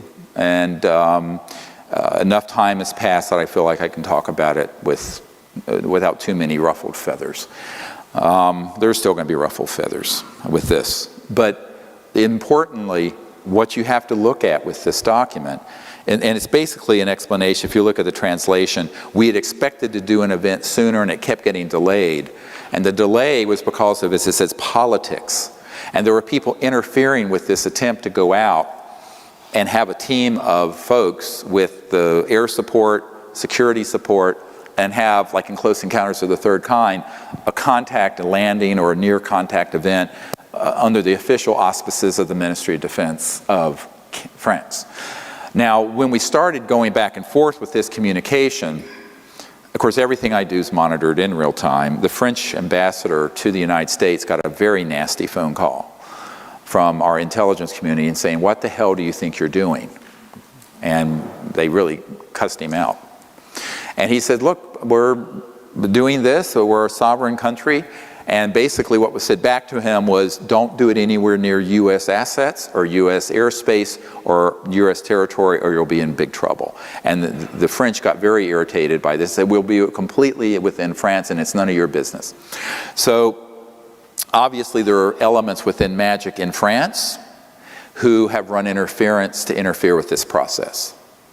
Every major country have elements. And so it's very political, it becomes very, very thorny, but the very fact that senior people in the Ministry of Defense of a major G7 country, group of 7, major economic country, would, and a nuclear power, would reach out to make peaceful contact using the Close Encounters of the Fifth Kind initiative is by far the most historic thing. And that's why this document, I think, is the most important document ever written, because it's not classified. I only kept it private because I didn't want to burn bridges to the government that was there. And it did involve all the way up to the President of France, this effort. We actually ended up going, I believe it was in 2010 or 2011, and did a CE5 event that actually had enormous results. And their military had cordoned off the airspace directed, and we had a 2,200 acre estate in Brittany, and there were ET craft tracked going overhead at over 200,000 kilometers an hour, and all kinds of strange phenomenon in the field where we were, which the admiral was there. Now, no one knew that's who he was. This ended up being a demonstration event for the Ministry of Defense people, and it was directed by me. And the cover story was that it was a CSETI expedition for a weekend. So if you sometimes come on these expeditions, there may be other folks there, huh? Get it? Nobody knew who he was. He was just a nice gentleman in a plaid shirt. But that's how these things have to happen. I mean, it wasn't my place to expose who he was. But they were very happy with the results and have learned a lot. And we're continuing to teach them about the concepts of non-locality and consciousness, remote viewing, coherent thought sequencing, electronic interface with thought that the ETs have, how to set up the correct philosophy and conditions for contact, on and on and on. And this is really the core of course, why I founded this organization, was to move us away from the brink of war into a time of interplanetary peace and universal peace. But at the same time, we have to understand that an operation like this isn't going on in a vacuum in outer space. It's going on within a world that's enormously dysfunctional, particularly with these national security issues and these sort of spy versus spy groups who interfere. And there was enormous interference between 2007 and 2010 trying to stop that process. And it continues to go on. I mean, it turns out there are people who are key involved with the liaison who are actually moles from magic who are there to disrupt events. Infiltrators. So this is what happens. I mean, this is welcome to my life. But, that should be of no surprise to anyone, and it was certainly no surprise to me. But ultimately, the fact that there would be a major initiative like this from a government like France, for peaceful purposes as opposed to a warfare or militaristic purposes is a very positive development. Because I had a lucid dream years ago before I started these projects, and I'm part Cherokee and I have a lot of lucid dreams of the future. Met my wife that way. And when we were in the future, and we were at White Sands where the first atomic bomb went off. And there was a beautiful event happening. And the US Air Force and government had moved off this dime of either denial or suppression or hoaxing and trying to create this false flag World War III conflict that's completely a hoax. And had decided, yes, we need to pick this other path and make peaceful contact. And a massive government sanctioned CE-5 was happening, broad daylight. And this beautiful silver seamless object descended in a bed of a blue sky, landed, and an ancient elder, ET, came out of it. And this was all broadcast live. The whole world saw it. Now, you know, maybe, that was before I founded CSETI and the Disclosure Project and all this. And I was maybe in my early 20s when I had that dream, and I'm 60 now. So, you know, it's a potential future. But I do believe it's a potential future. And the way it's going to become a real future is for all of us to do that. Because guess what? You know who the leaders are on this? You guys. Not the president, not the Congress. Disclosure, contact, all of that first has to be the people. We, the people. It's going to happen by us banding together, making contact, being enlightened about what we're doing, not going out there with ray guns, but doing it for the purpose of an open relationship that's peaceful and enduring between our planet and these other planets. That is the only possible outcome anyway. The other outcome, any conflict, I don't care with any ET civilization, would be the complete destruction of their planet and ours. It would be much worse than a massive global thermonuclear war exchange. So there is no possible future except a peaceful one. So let's figure out how to do that. No matter what your belief systems about these various civilizations that are out there, my own assessment is that some are not really thrilled with us because, well, who wouldn't be? and some are maybe our distant cousins, and some are just getting involved and looking with some horror at what's happening. But ultimately, none of them are overtly hostile. If they were, it'd be over. And let me tell you, it would have been over when we dropped the first atomic bomb. And I've been told that by multiple members of MAJIC, M-A-J-I-C, because they have said, yeah, of course. I mean, but it's very easy to play on people's paranoias and fears through mutilations and abductions. And this Dr. John Altshuler I mentioned, who is the nephew of Jimmy Doolittle, General Doolittle, he became the guy who did the first Snippy the horse case. You know Snippy the horse, the cattle mutilation and animal mutilation case? That was him. But he didn't get acknowledged because he wanted to stay in the background. But he was the scientist. I was staying at his home outside Denver, and he said, absolutely, that case was military, made to look ET for the purpose of scaring the hell out of people. I said, really? He says, absolutely. And then I met with a man, it was an accidental, you know, the universe works in strange ways. I'm sitting on a flight, flying, I think from Colorado or New Mexico to the East Coast, and the guy sitting beside me says, oh, I said, well, I'm a doctor. He says, well, what are you doing out here? I said, well, I actually do stuff with UFOs. He says, oh, you're kidding. He says, let me tell you. And he owned a 250,000 acre ranch in northern New Mexico.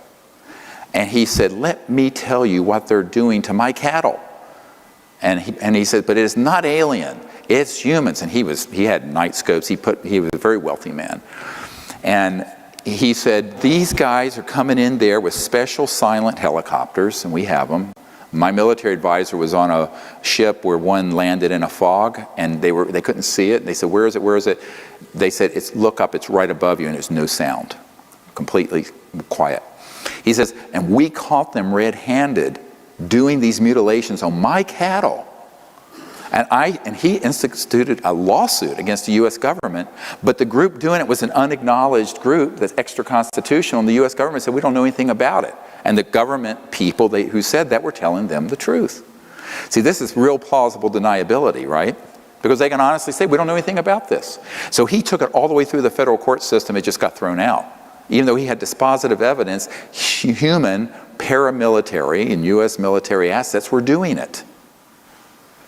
And I've shared this with Linda Moot-Howell and others. An alien harvest, I said, alien baloney. This is being done by people who want to scare the hell out of the public as part of this psychological warfare that was launched in 1953. But there's another reason for it. They're getting raw materials that they do take from that. It's hard to do it underground. Take them to underground bases, which become culture media for the programmed life forms, the man-made ETs I'm talking about. We don't have time to go into what these nanotechnological things are, but let me just say cloning. Dolly the sheep wasn't the first cloned creature. So with the right electromagnetic pulse, it's very easy to clone a human or an ET, or take tissue from one, but you need some kind of biological medium. And that's what the cattle mutilations provide, and the other animal mutilations provide the biological medium for these experiments in the development of man-made fake ETs. And by the way, there was an intelligence official who kept calling Stan Romanek, telling him when he had that creature come into his kitchen, and said, Stan, it's one of the fake ones. And he didn't know what it meant. I went out there with a MUFON investigator who investigates abductions. I said, yeah, it's a fake one. And he says, what do you mean? I said, I've been talking about this for 20 years. The literature is replete with the military involvement in these abductions. It's a fake one. It's man-made. It's made to look alien, to scare the hell out of people, but because it puts fear out in the community. I said, it's not extraterrestrial. It's man-made. But the cattle mutilations do two things. They provide a nexus for more fear. Oh my God, not only are they abducting people, they're mutilating. But then it creates a source of biological substrate material for the nano biomachines that are these biologicals that look alien. And that was because they were taking them to Dulce, which was near his ranch. Same thing at Pine Gap. I have a science physicist who worked at Pine Gap in Australia, and it's all subterranean, and he worked on projects. He says, we have these creatures coming off like sausages on a conveyor belt. Absolutely. And I was at a meeting in Australia a couple years ago, and the Minister of Defense for Australia was there. He didn't know anything about this stuff. We had a very interesting conversation. But I said, no, you wouldn't. I said, our Secretary of Defense doesn't know about this either. But that is really what's happening. So you have to think that, well, if we can make our way through this nexus of fear and false information that has kind of colonized everyone's mind, then we can go out there with Close Encounters of the Fifth Kind teams and make peaceful contact with these civilizations. How beautiful. And that's why I tell people, don't be afraid of anything interstellar. You should be very concerned about paramilitary human. But the interstellars, not a problem. And I think you have to make a distinction. People say, well, how do you tell the difference? Well, an ET craft has no seams. The light from it is coming from refined materials that are so pure that the light itself looks like celestial. The beings themselves have a completely non-invasive, very intelligent, I mean, IQ of 400, 500, that range, and very conscious and spiritual. The PLFs are menacing, they're invasive. The man-made Lockheed Martin, Northrop, SAIC, man-made discs, saucers, triangles have rivets and seams. It's quite clear to tell the difference, but you need to know there is a difference first, because otherwise you're going to think everything is alien, and it's not. And that's why I'm doing this webinar with thousands of people watching. It's going to go up on the web. Is that the public needs to know the difference between the real and the false, and what the agenda is for the false one, and how easy it is, whether it's through a cosmic 9/11 or some other scenario, to manipulate the public into fear and get on a war footing where we then suspend our liberties, our freedoms, and spend trillions of dollars and countless lives in a concocted, hoaxed battle. Don't be fooled again. We need to not be fooled again. And this is the big one that we need to wake up to. If enough of us wake up to this and then go out and make peaceful contact, then those folks who want to see us create a time of endless war can't have their way. They only succeed if you are sheeple, who are going to follow along with the conventional wisdom like zombies half asleep. So I beg you to share this with everyone you know, and go out there and make peaceful contact. The other thing I'm calling for is this Whistleblower Act provision. If there are people in this audience or who know people who have been involved in these projects who can testify, and if there's an attorney team that will take it, we will initiate this lawsuit. And the next is mass defections. All of you know people who know people who know people. It's 2 or 3 degrees of separation. If you work your network, those of you listening who are in California in the high desert, there are people in Palmdale near Edwards, there are people in Nevada listening right now. You network in your community and you find people who are at these facilities that I named. And unfortunately that document didn't make it, but listen to it. And if they've worked on these projects related to ETs, UFOs, PLFs, program life forms, anti-grav, you may defect with impunity under the National Security Act of the United States. Why? Because we have proven today that there are dozens and dozens and dozens of officials in the US government, in the British government, and every other country who have been denied access through a criminal enterprise, a racketeering influence corrupt organization, the largest RICO in the world, that has involved itself in corruption, and therefore it cannot, if it is violating the US, British, and other constitutions, cite the National Security Act to provide cover.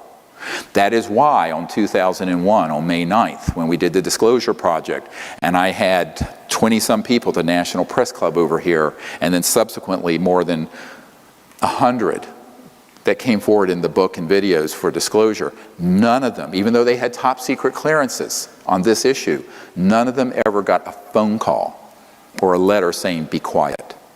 Because we had proven between 1992 and 2001 that this is an illegal, unconstitutional operation. So anyone listening who has a family member, a friend, a neighbor, someone you can network who's been in those projects or are currently in those projects, contact me at our website, Sirius Disclosure, SIRIUS disclosure.com. We will treat you with the greatest confidentiality. Now, we do not want to hear from secondhand people unless you have dispositive documents and proof. Only firsthand, people who are there and who can prove they're there. So you'll have a DD-214 from the Department of Defense, you'll have badges from your corporate access, you'll have stuff that can establish it. And that's what we require. But those folks need to come forward in a next wave of disclosure and defect from this criminal enterprise. Many of you, I'm addressing you now, don't know you're in a criminal enterprise because the way compartmented intelligence works, you have a guy at this desk doesn't know what the guy next to him is doing because it's special compartmented intelligence, top secret. And that's the way it works. They're in what are called silos. But I am telling you through these documents and this testimony that the way these projects are managed, it's illegal. And if it's illegal, they cannot cite you for violating the National Security Act. Now, Snowden disclosed information that the President and Congress did know about. That's different. I'm talking about disclosing information that is not being shared with the President or Congress and are a priori illegal. So the quotidian world of top secret, the sort of everyday world of top secret, I'm not talking about that. I'm only talking about unacknowledged special access projects that deal with the anti-gravity or gravity control, new energy, ET, UFO issue. Those things are being managed in a corrupt enterprise that's illegal. So you folks can speak to anyone, provide any material, take any document, like some of these that I have that are top secret that have not been declassified. No one's going to come after you. Now, I did have an FBI guy say to me once, he says, that's a top secret document. If you share that with anyone, each time you share it, it's however many years in prison and whatever zillion-dollar fine. I said, really? Come put the bracelets on. I said, because my first call, I was back when I'd been on Larry King, my first call is going to be the Ted Koppel, who I know, and Larry King and a few other people. The headline's going to be, emergency doctor gets arrested for disclosing top secret document that confirms UFOs and that you guys killed Marilyn Monroe. You want that the headline? Come get me. And he looked at me, he said, you're crazy. I said, yeah, like a fox. I said, it's your worst nightmare. This is your worst nightmare. So that's the other part of disclosure. Don't be a lone wolf. Don't be a Bill Colby. Do it. Come together with us, with a group of people, another 5, 10, 20, 30 people deep inside the transnational security state, the deep state, and come forward. That's what I'm calling for people to do. So that's one thing we can do. The other is to each of us form our own CE5 groups. How many people here are part of a CE5 contact group somewhere? I'm just curious. Yeah, so a few of you. The rest of you need to do that. We have an app. If you go to SiriusDisclosure.com and scroll down to the second bottom half of the page, there's actually an app to train you in the remote viewing and the contact protocols. And then there's another app, a free app, that will show you who is on CE5 teams in your area. And so you can register on that, create a new email just for contact in CE5, and start going out under the stars doing this. Because here's the power of mass consciousness. Dr. John at Princeton, the Princeton Engineering Anomalies Research Lab, found that if one person put their awareness on a random number generator, they could shift the zeros to ones or the ones to zeros, just through their conscious effect. That's the power of the mind. Our minds have infinite power if we tap into that. If two people do it who love each other or are united, the effect was exponential, not arithmetic. It wasn't twice as much, it was 10 times as much. So when a group of people in higher consciousness go out for the purpose of making peaceful contact, understanding that our future is peace in the cosmos, and our destiny is to become extraterrestrials to other worlds eventually. where we will be interstellar. If you understand that, and then if you begin to do that, don't worry about what phenomenon happens. The process of doing it itself is transformative and edifying. So please go and do that. That's another thing you can all do. Now I want to take the last few minutes to just take a few questions. We've got about 15 minutes. And anyone who has a question in the audience, if you can just yell it out and I'll repeat it so everyone can hear it. Yes, Simeon.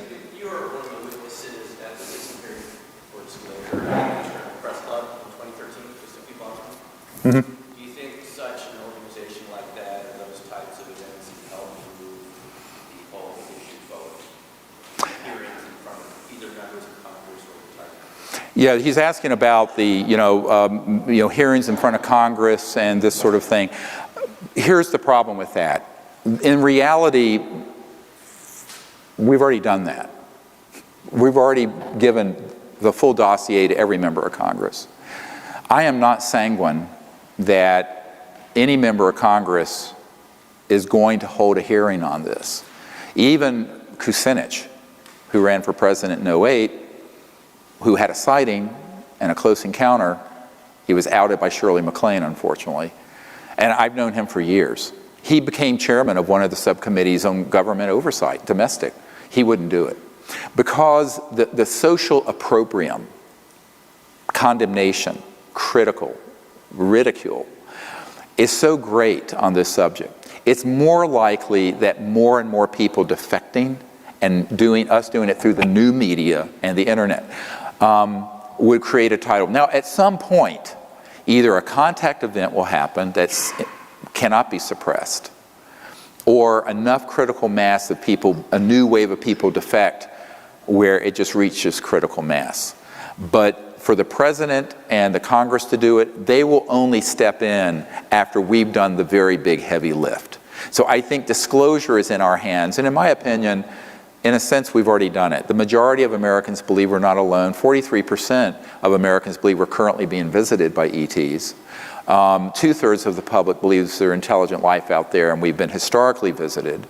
So in a sense, when I started the project, the numbers were like 25%. So in a sense, we've won that issue. It's when people talk about disclosure, I say, well, in a sense, we've already done it. What hasn't happened is official disclosure. But the problem with official disclosure is that it's rare to find a politician who has the courage to make their way through the condemnation, the ridicule, or the threats. And the threats are serious.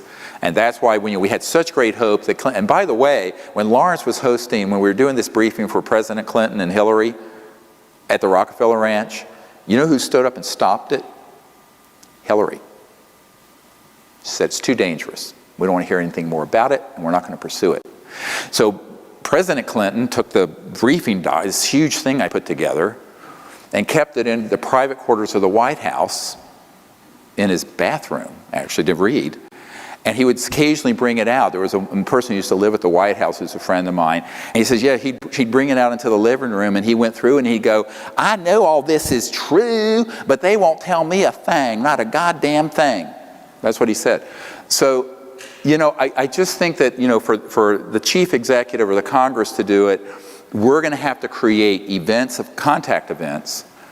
And it's harder in America than any other country, because this country is the crown jewel. It's not that Magic doesn't have subsidiaries globally, but this country is the crown jewel of the military, industrial, financial, laboratory, technology complex dealing with this. All other countries are an order of magnitude down in terms of what they have. And so for a president or a congressman to really go full bore at this, let's just say I'm not holding my breath. I'm calling for it. I think it'd be great if it happened. But I think we're going to have to do a lot more of the groundwork ourselves. The public, it has to be a mass public initiative, both making contact and bringing out more and more of these top secret witnesses before they will move off the dime. Yes, sir. Do you know who the leaders of Magic are today? Yes, I know a number. I've named a few. Some are recently deceased, some are still living. Like, Cheney's certainly a member. Papa Bush is a member. Some of these royal families have representation, but minor. All you have to do is look at the really top folks at the Lockheed Skunk Works, SAIC, Lockheed Martin. They're all involved. You know, you have David Rockefeller, used to be Chase Manhattan Bank. That, by the way, that's why Lawrence, who was his brother, who was sort of the philosopher king of the family, he wanted disclosure and peaceful contact. David, with the banking empire, was jumping up and down on his, well, I won't say what he told me, his toes, and was furious. You're saying that an officer of Lockheed, Northrop, or whatever, is a member of this group? If they're directly involved in the Skunk Works and the Cube, yes, they would absolutely have knowledge. And there are people within the military and CIA. I know people at the CIA who are a member of this group. And what's interesting, when I first did the meetings with the CIA director, about a third of Magic supported the concept of ending the secrecy and bringing this out. I've been told that the number is now 70% are in favor. And I've met with a number of them. They're more the younger generation. The problem is the other 30% would drop them dead just like they killed Bill Colby. So it doesn't take them, it's not a democratic system. It's who's willing to be a murderer, you know, who's willing to kill who. So it's, and the other problem is that this group, Magic, has elements that are splintered off of the main policy board, the main policy committee. So the folks who have gone off the reservation with electronic warfare systems, abductions, mutilations, those guys are in a paramilitary special operation, drug run. It's highly, and some of the people who are on the main, they don't actually have control over what those guys are doing. So people should get rid of the idea of some sort of top-down system. The architecture of this secrecy may have started that way, and much of it was under constitutional oversight with Truman and the early Eisenhower years. And then it went south. And it continues to go out of control, spinning out of control. So that's what you need to understand. Yes, sir? I mean, does this group conceive of themselves as, you know, people have talked about a breakaway civilization? I'm having a hard time getting my head around the end goal. Is it just endless warfare? Are they addicted to warfare? What is it? Okay, there are agendas within this group that are separate and competing, and sometimes they mesh. One would be macroeconomic global control. They want the oil system, the central utility system, and it's all a macroeconomic issue for those guys. Those would be more of the real politic folks like Papa Bush. Then you have the people who I mentioned are eschatologists. They would love to see a final battle happen that would result in the end of the world, so that their Messiah or their Christ or whoever would return. I mean, they're religious nuts. I mean, they make the Taliban look like liberals. Then you then you have an element that are sociopaths who really like endless war. They love torture, they like destruction, they're addicted to it. And I've met with some of these people. They are true psychopaths, and they're scary characters. And then you have an agenda that has to do with the fact that they're not so much still attached to the secrecy, but they don't know how to come clean without it being the biggest scandal in the history of the United States and many other countries. Because imagine this information coming out and being confirmed, and the world learns that for 60 years we haven't needed oil or gas or coal, that there have been all these things done. I mean, one of their concerns is that it could result in so much social instability they wouldn't be able to manage it. So there's a sort of inertia to the secrecy, a momentum, and it's very hard to stop it. So those are people who are just sitting on the fence, who are placeholders, status quo holders.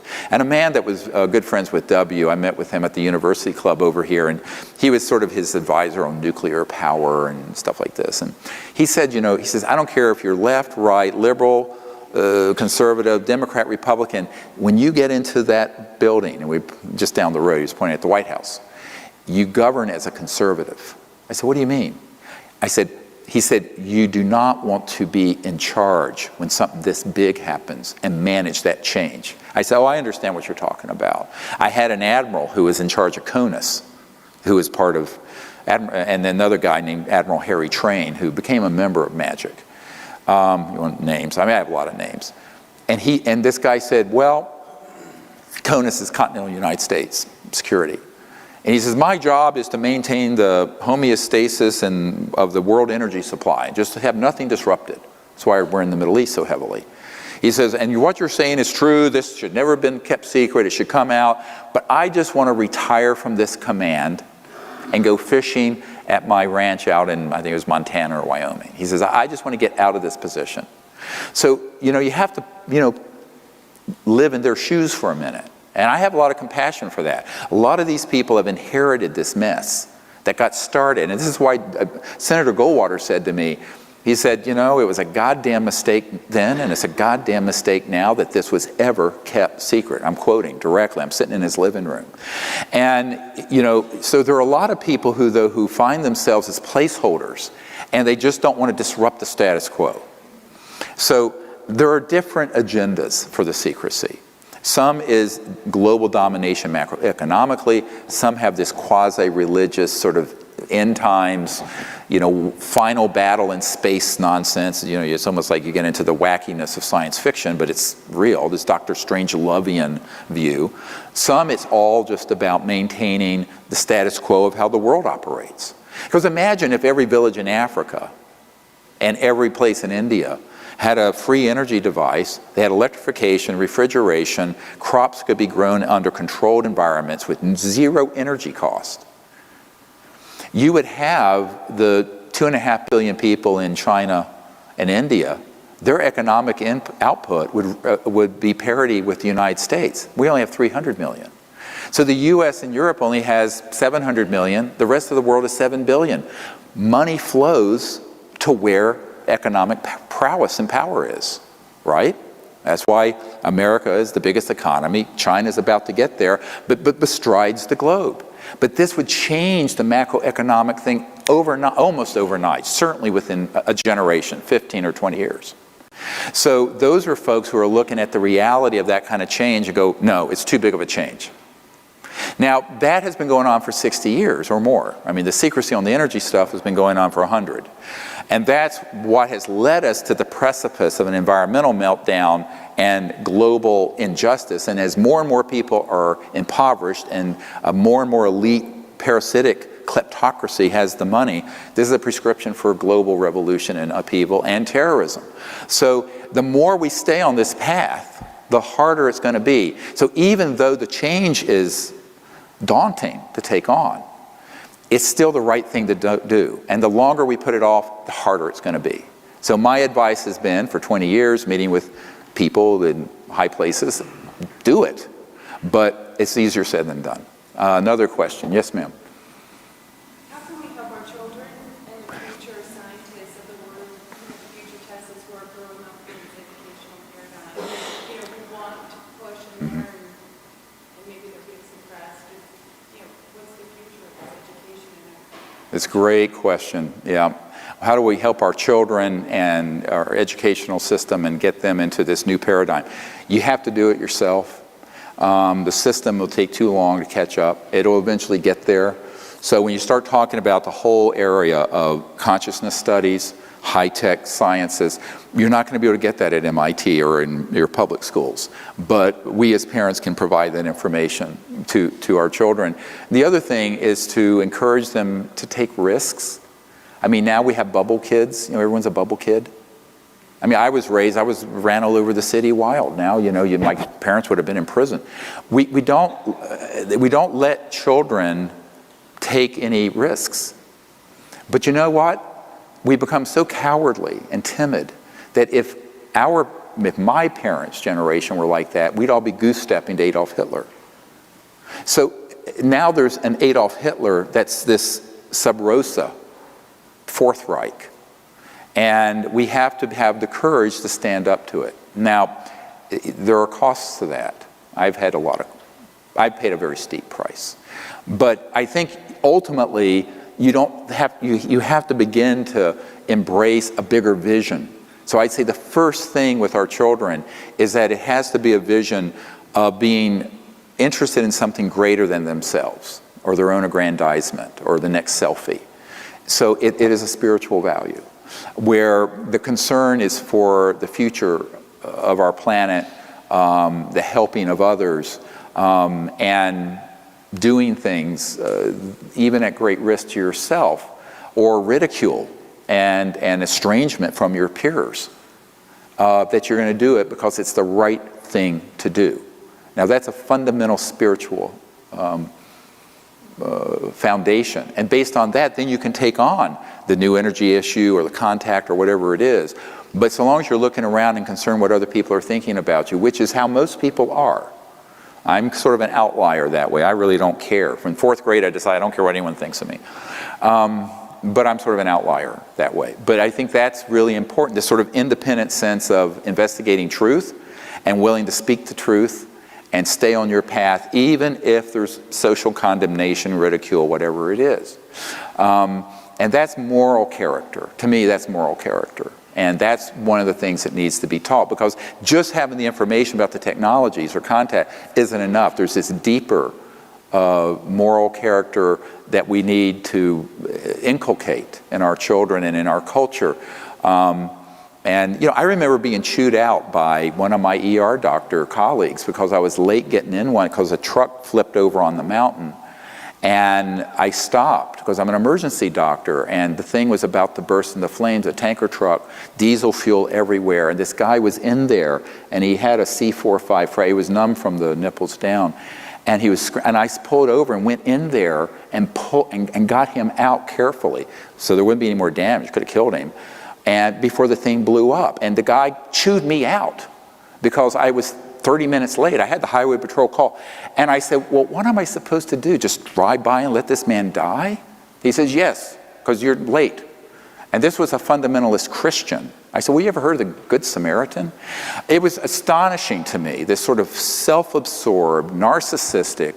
So I think we have to, don't get me started. I think we have to, really teach our children and those around us by the force of example. Basically, it's a dynamic force of example, that you're willing to do things that aren't always just to your own aggrandizement. And that's important. I think it's really important, by teaching by example. Yes, sir. There's compelling evidence that not just the towers, but the entire World Trade Center complex was destroyed by perhaps a directed energy type of effect, something that was operated under technology of molecular dissociation. That seems to be very much related to what you've been talking about. Have you looked at that? I have looked at it. I have bigger fish to fry. 9/11 was terrible. We lost 3,000 people. It led to 2 huge wars and trillions of dollars.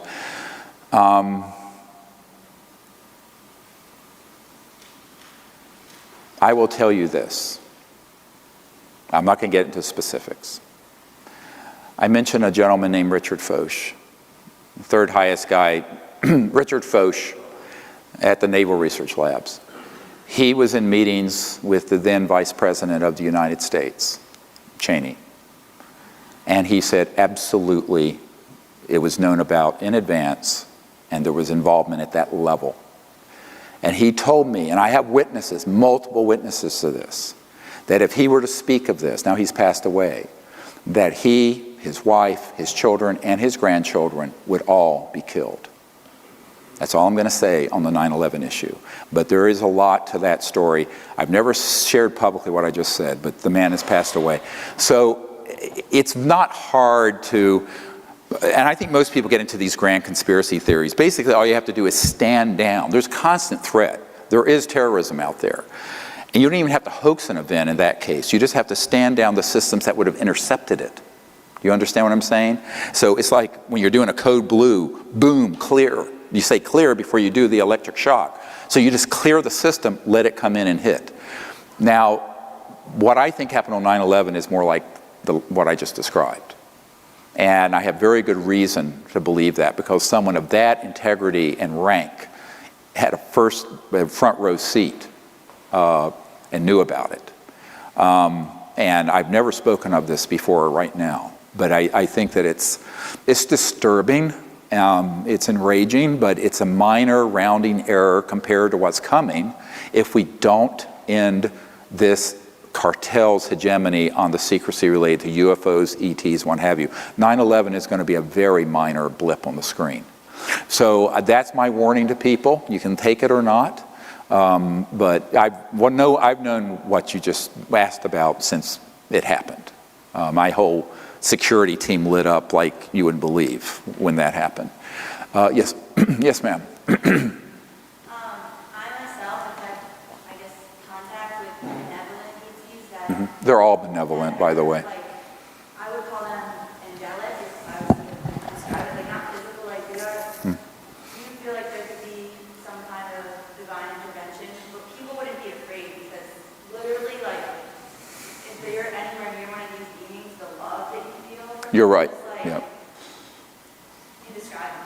Yeah, I would say any interstellar civilization has achieved a level of consciousness, even when they're fully in the physical form, to be at that level of feeling. Those are the contact experiences I've had.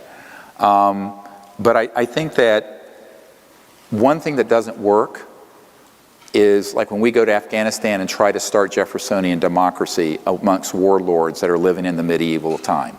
These civilizations are not going to come here. Now, I think if things got very, very bad, there would be a massive intervention, honestly. But I think let's avoid that. Let's not just sit on our hands and let things collapse. Let's actually take the world where it is and turn it and put it on the path of our dreams. Let's dream a beautiful future and create that future. And if we do that, there's going to be help in many dimensions, spiritual, extraterrestrial, and human, that will come into play. But we have to do it, and I really think those of us who have this information are the ones who are responsible for achieving it. We're out of time. Thank you very much for coming. I appreciate you. God bless you all.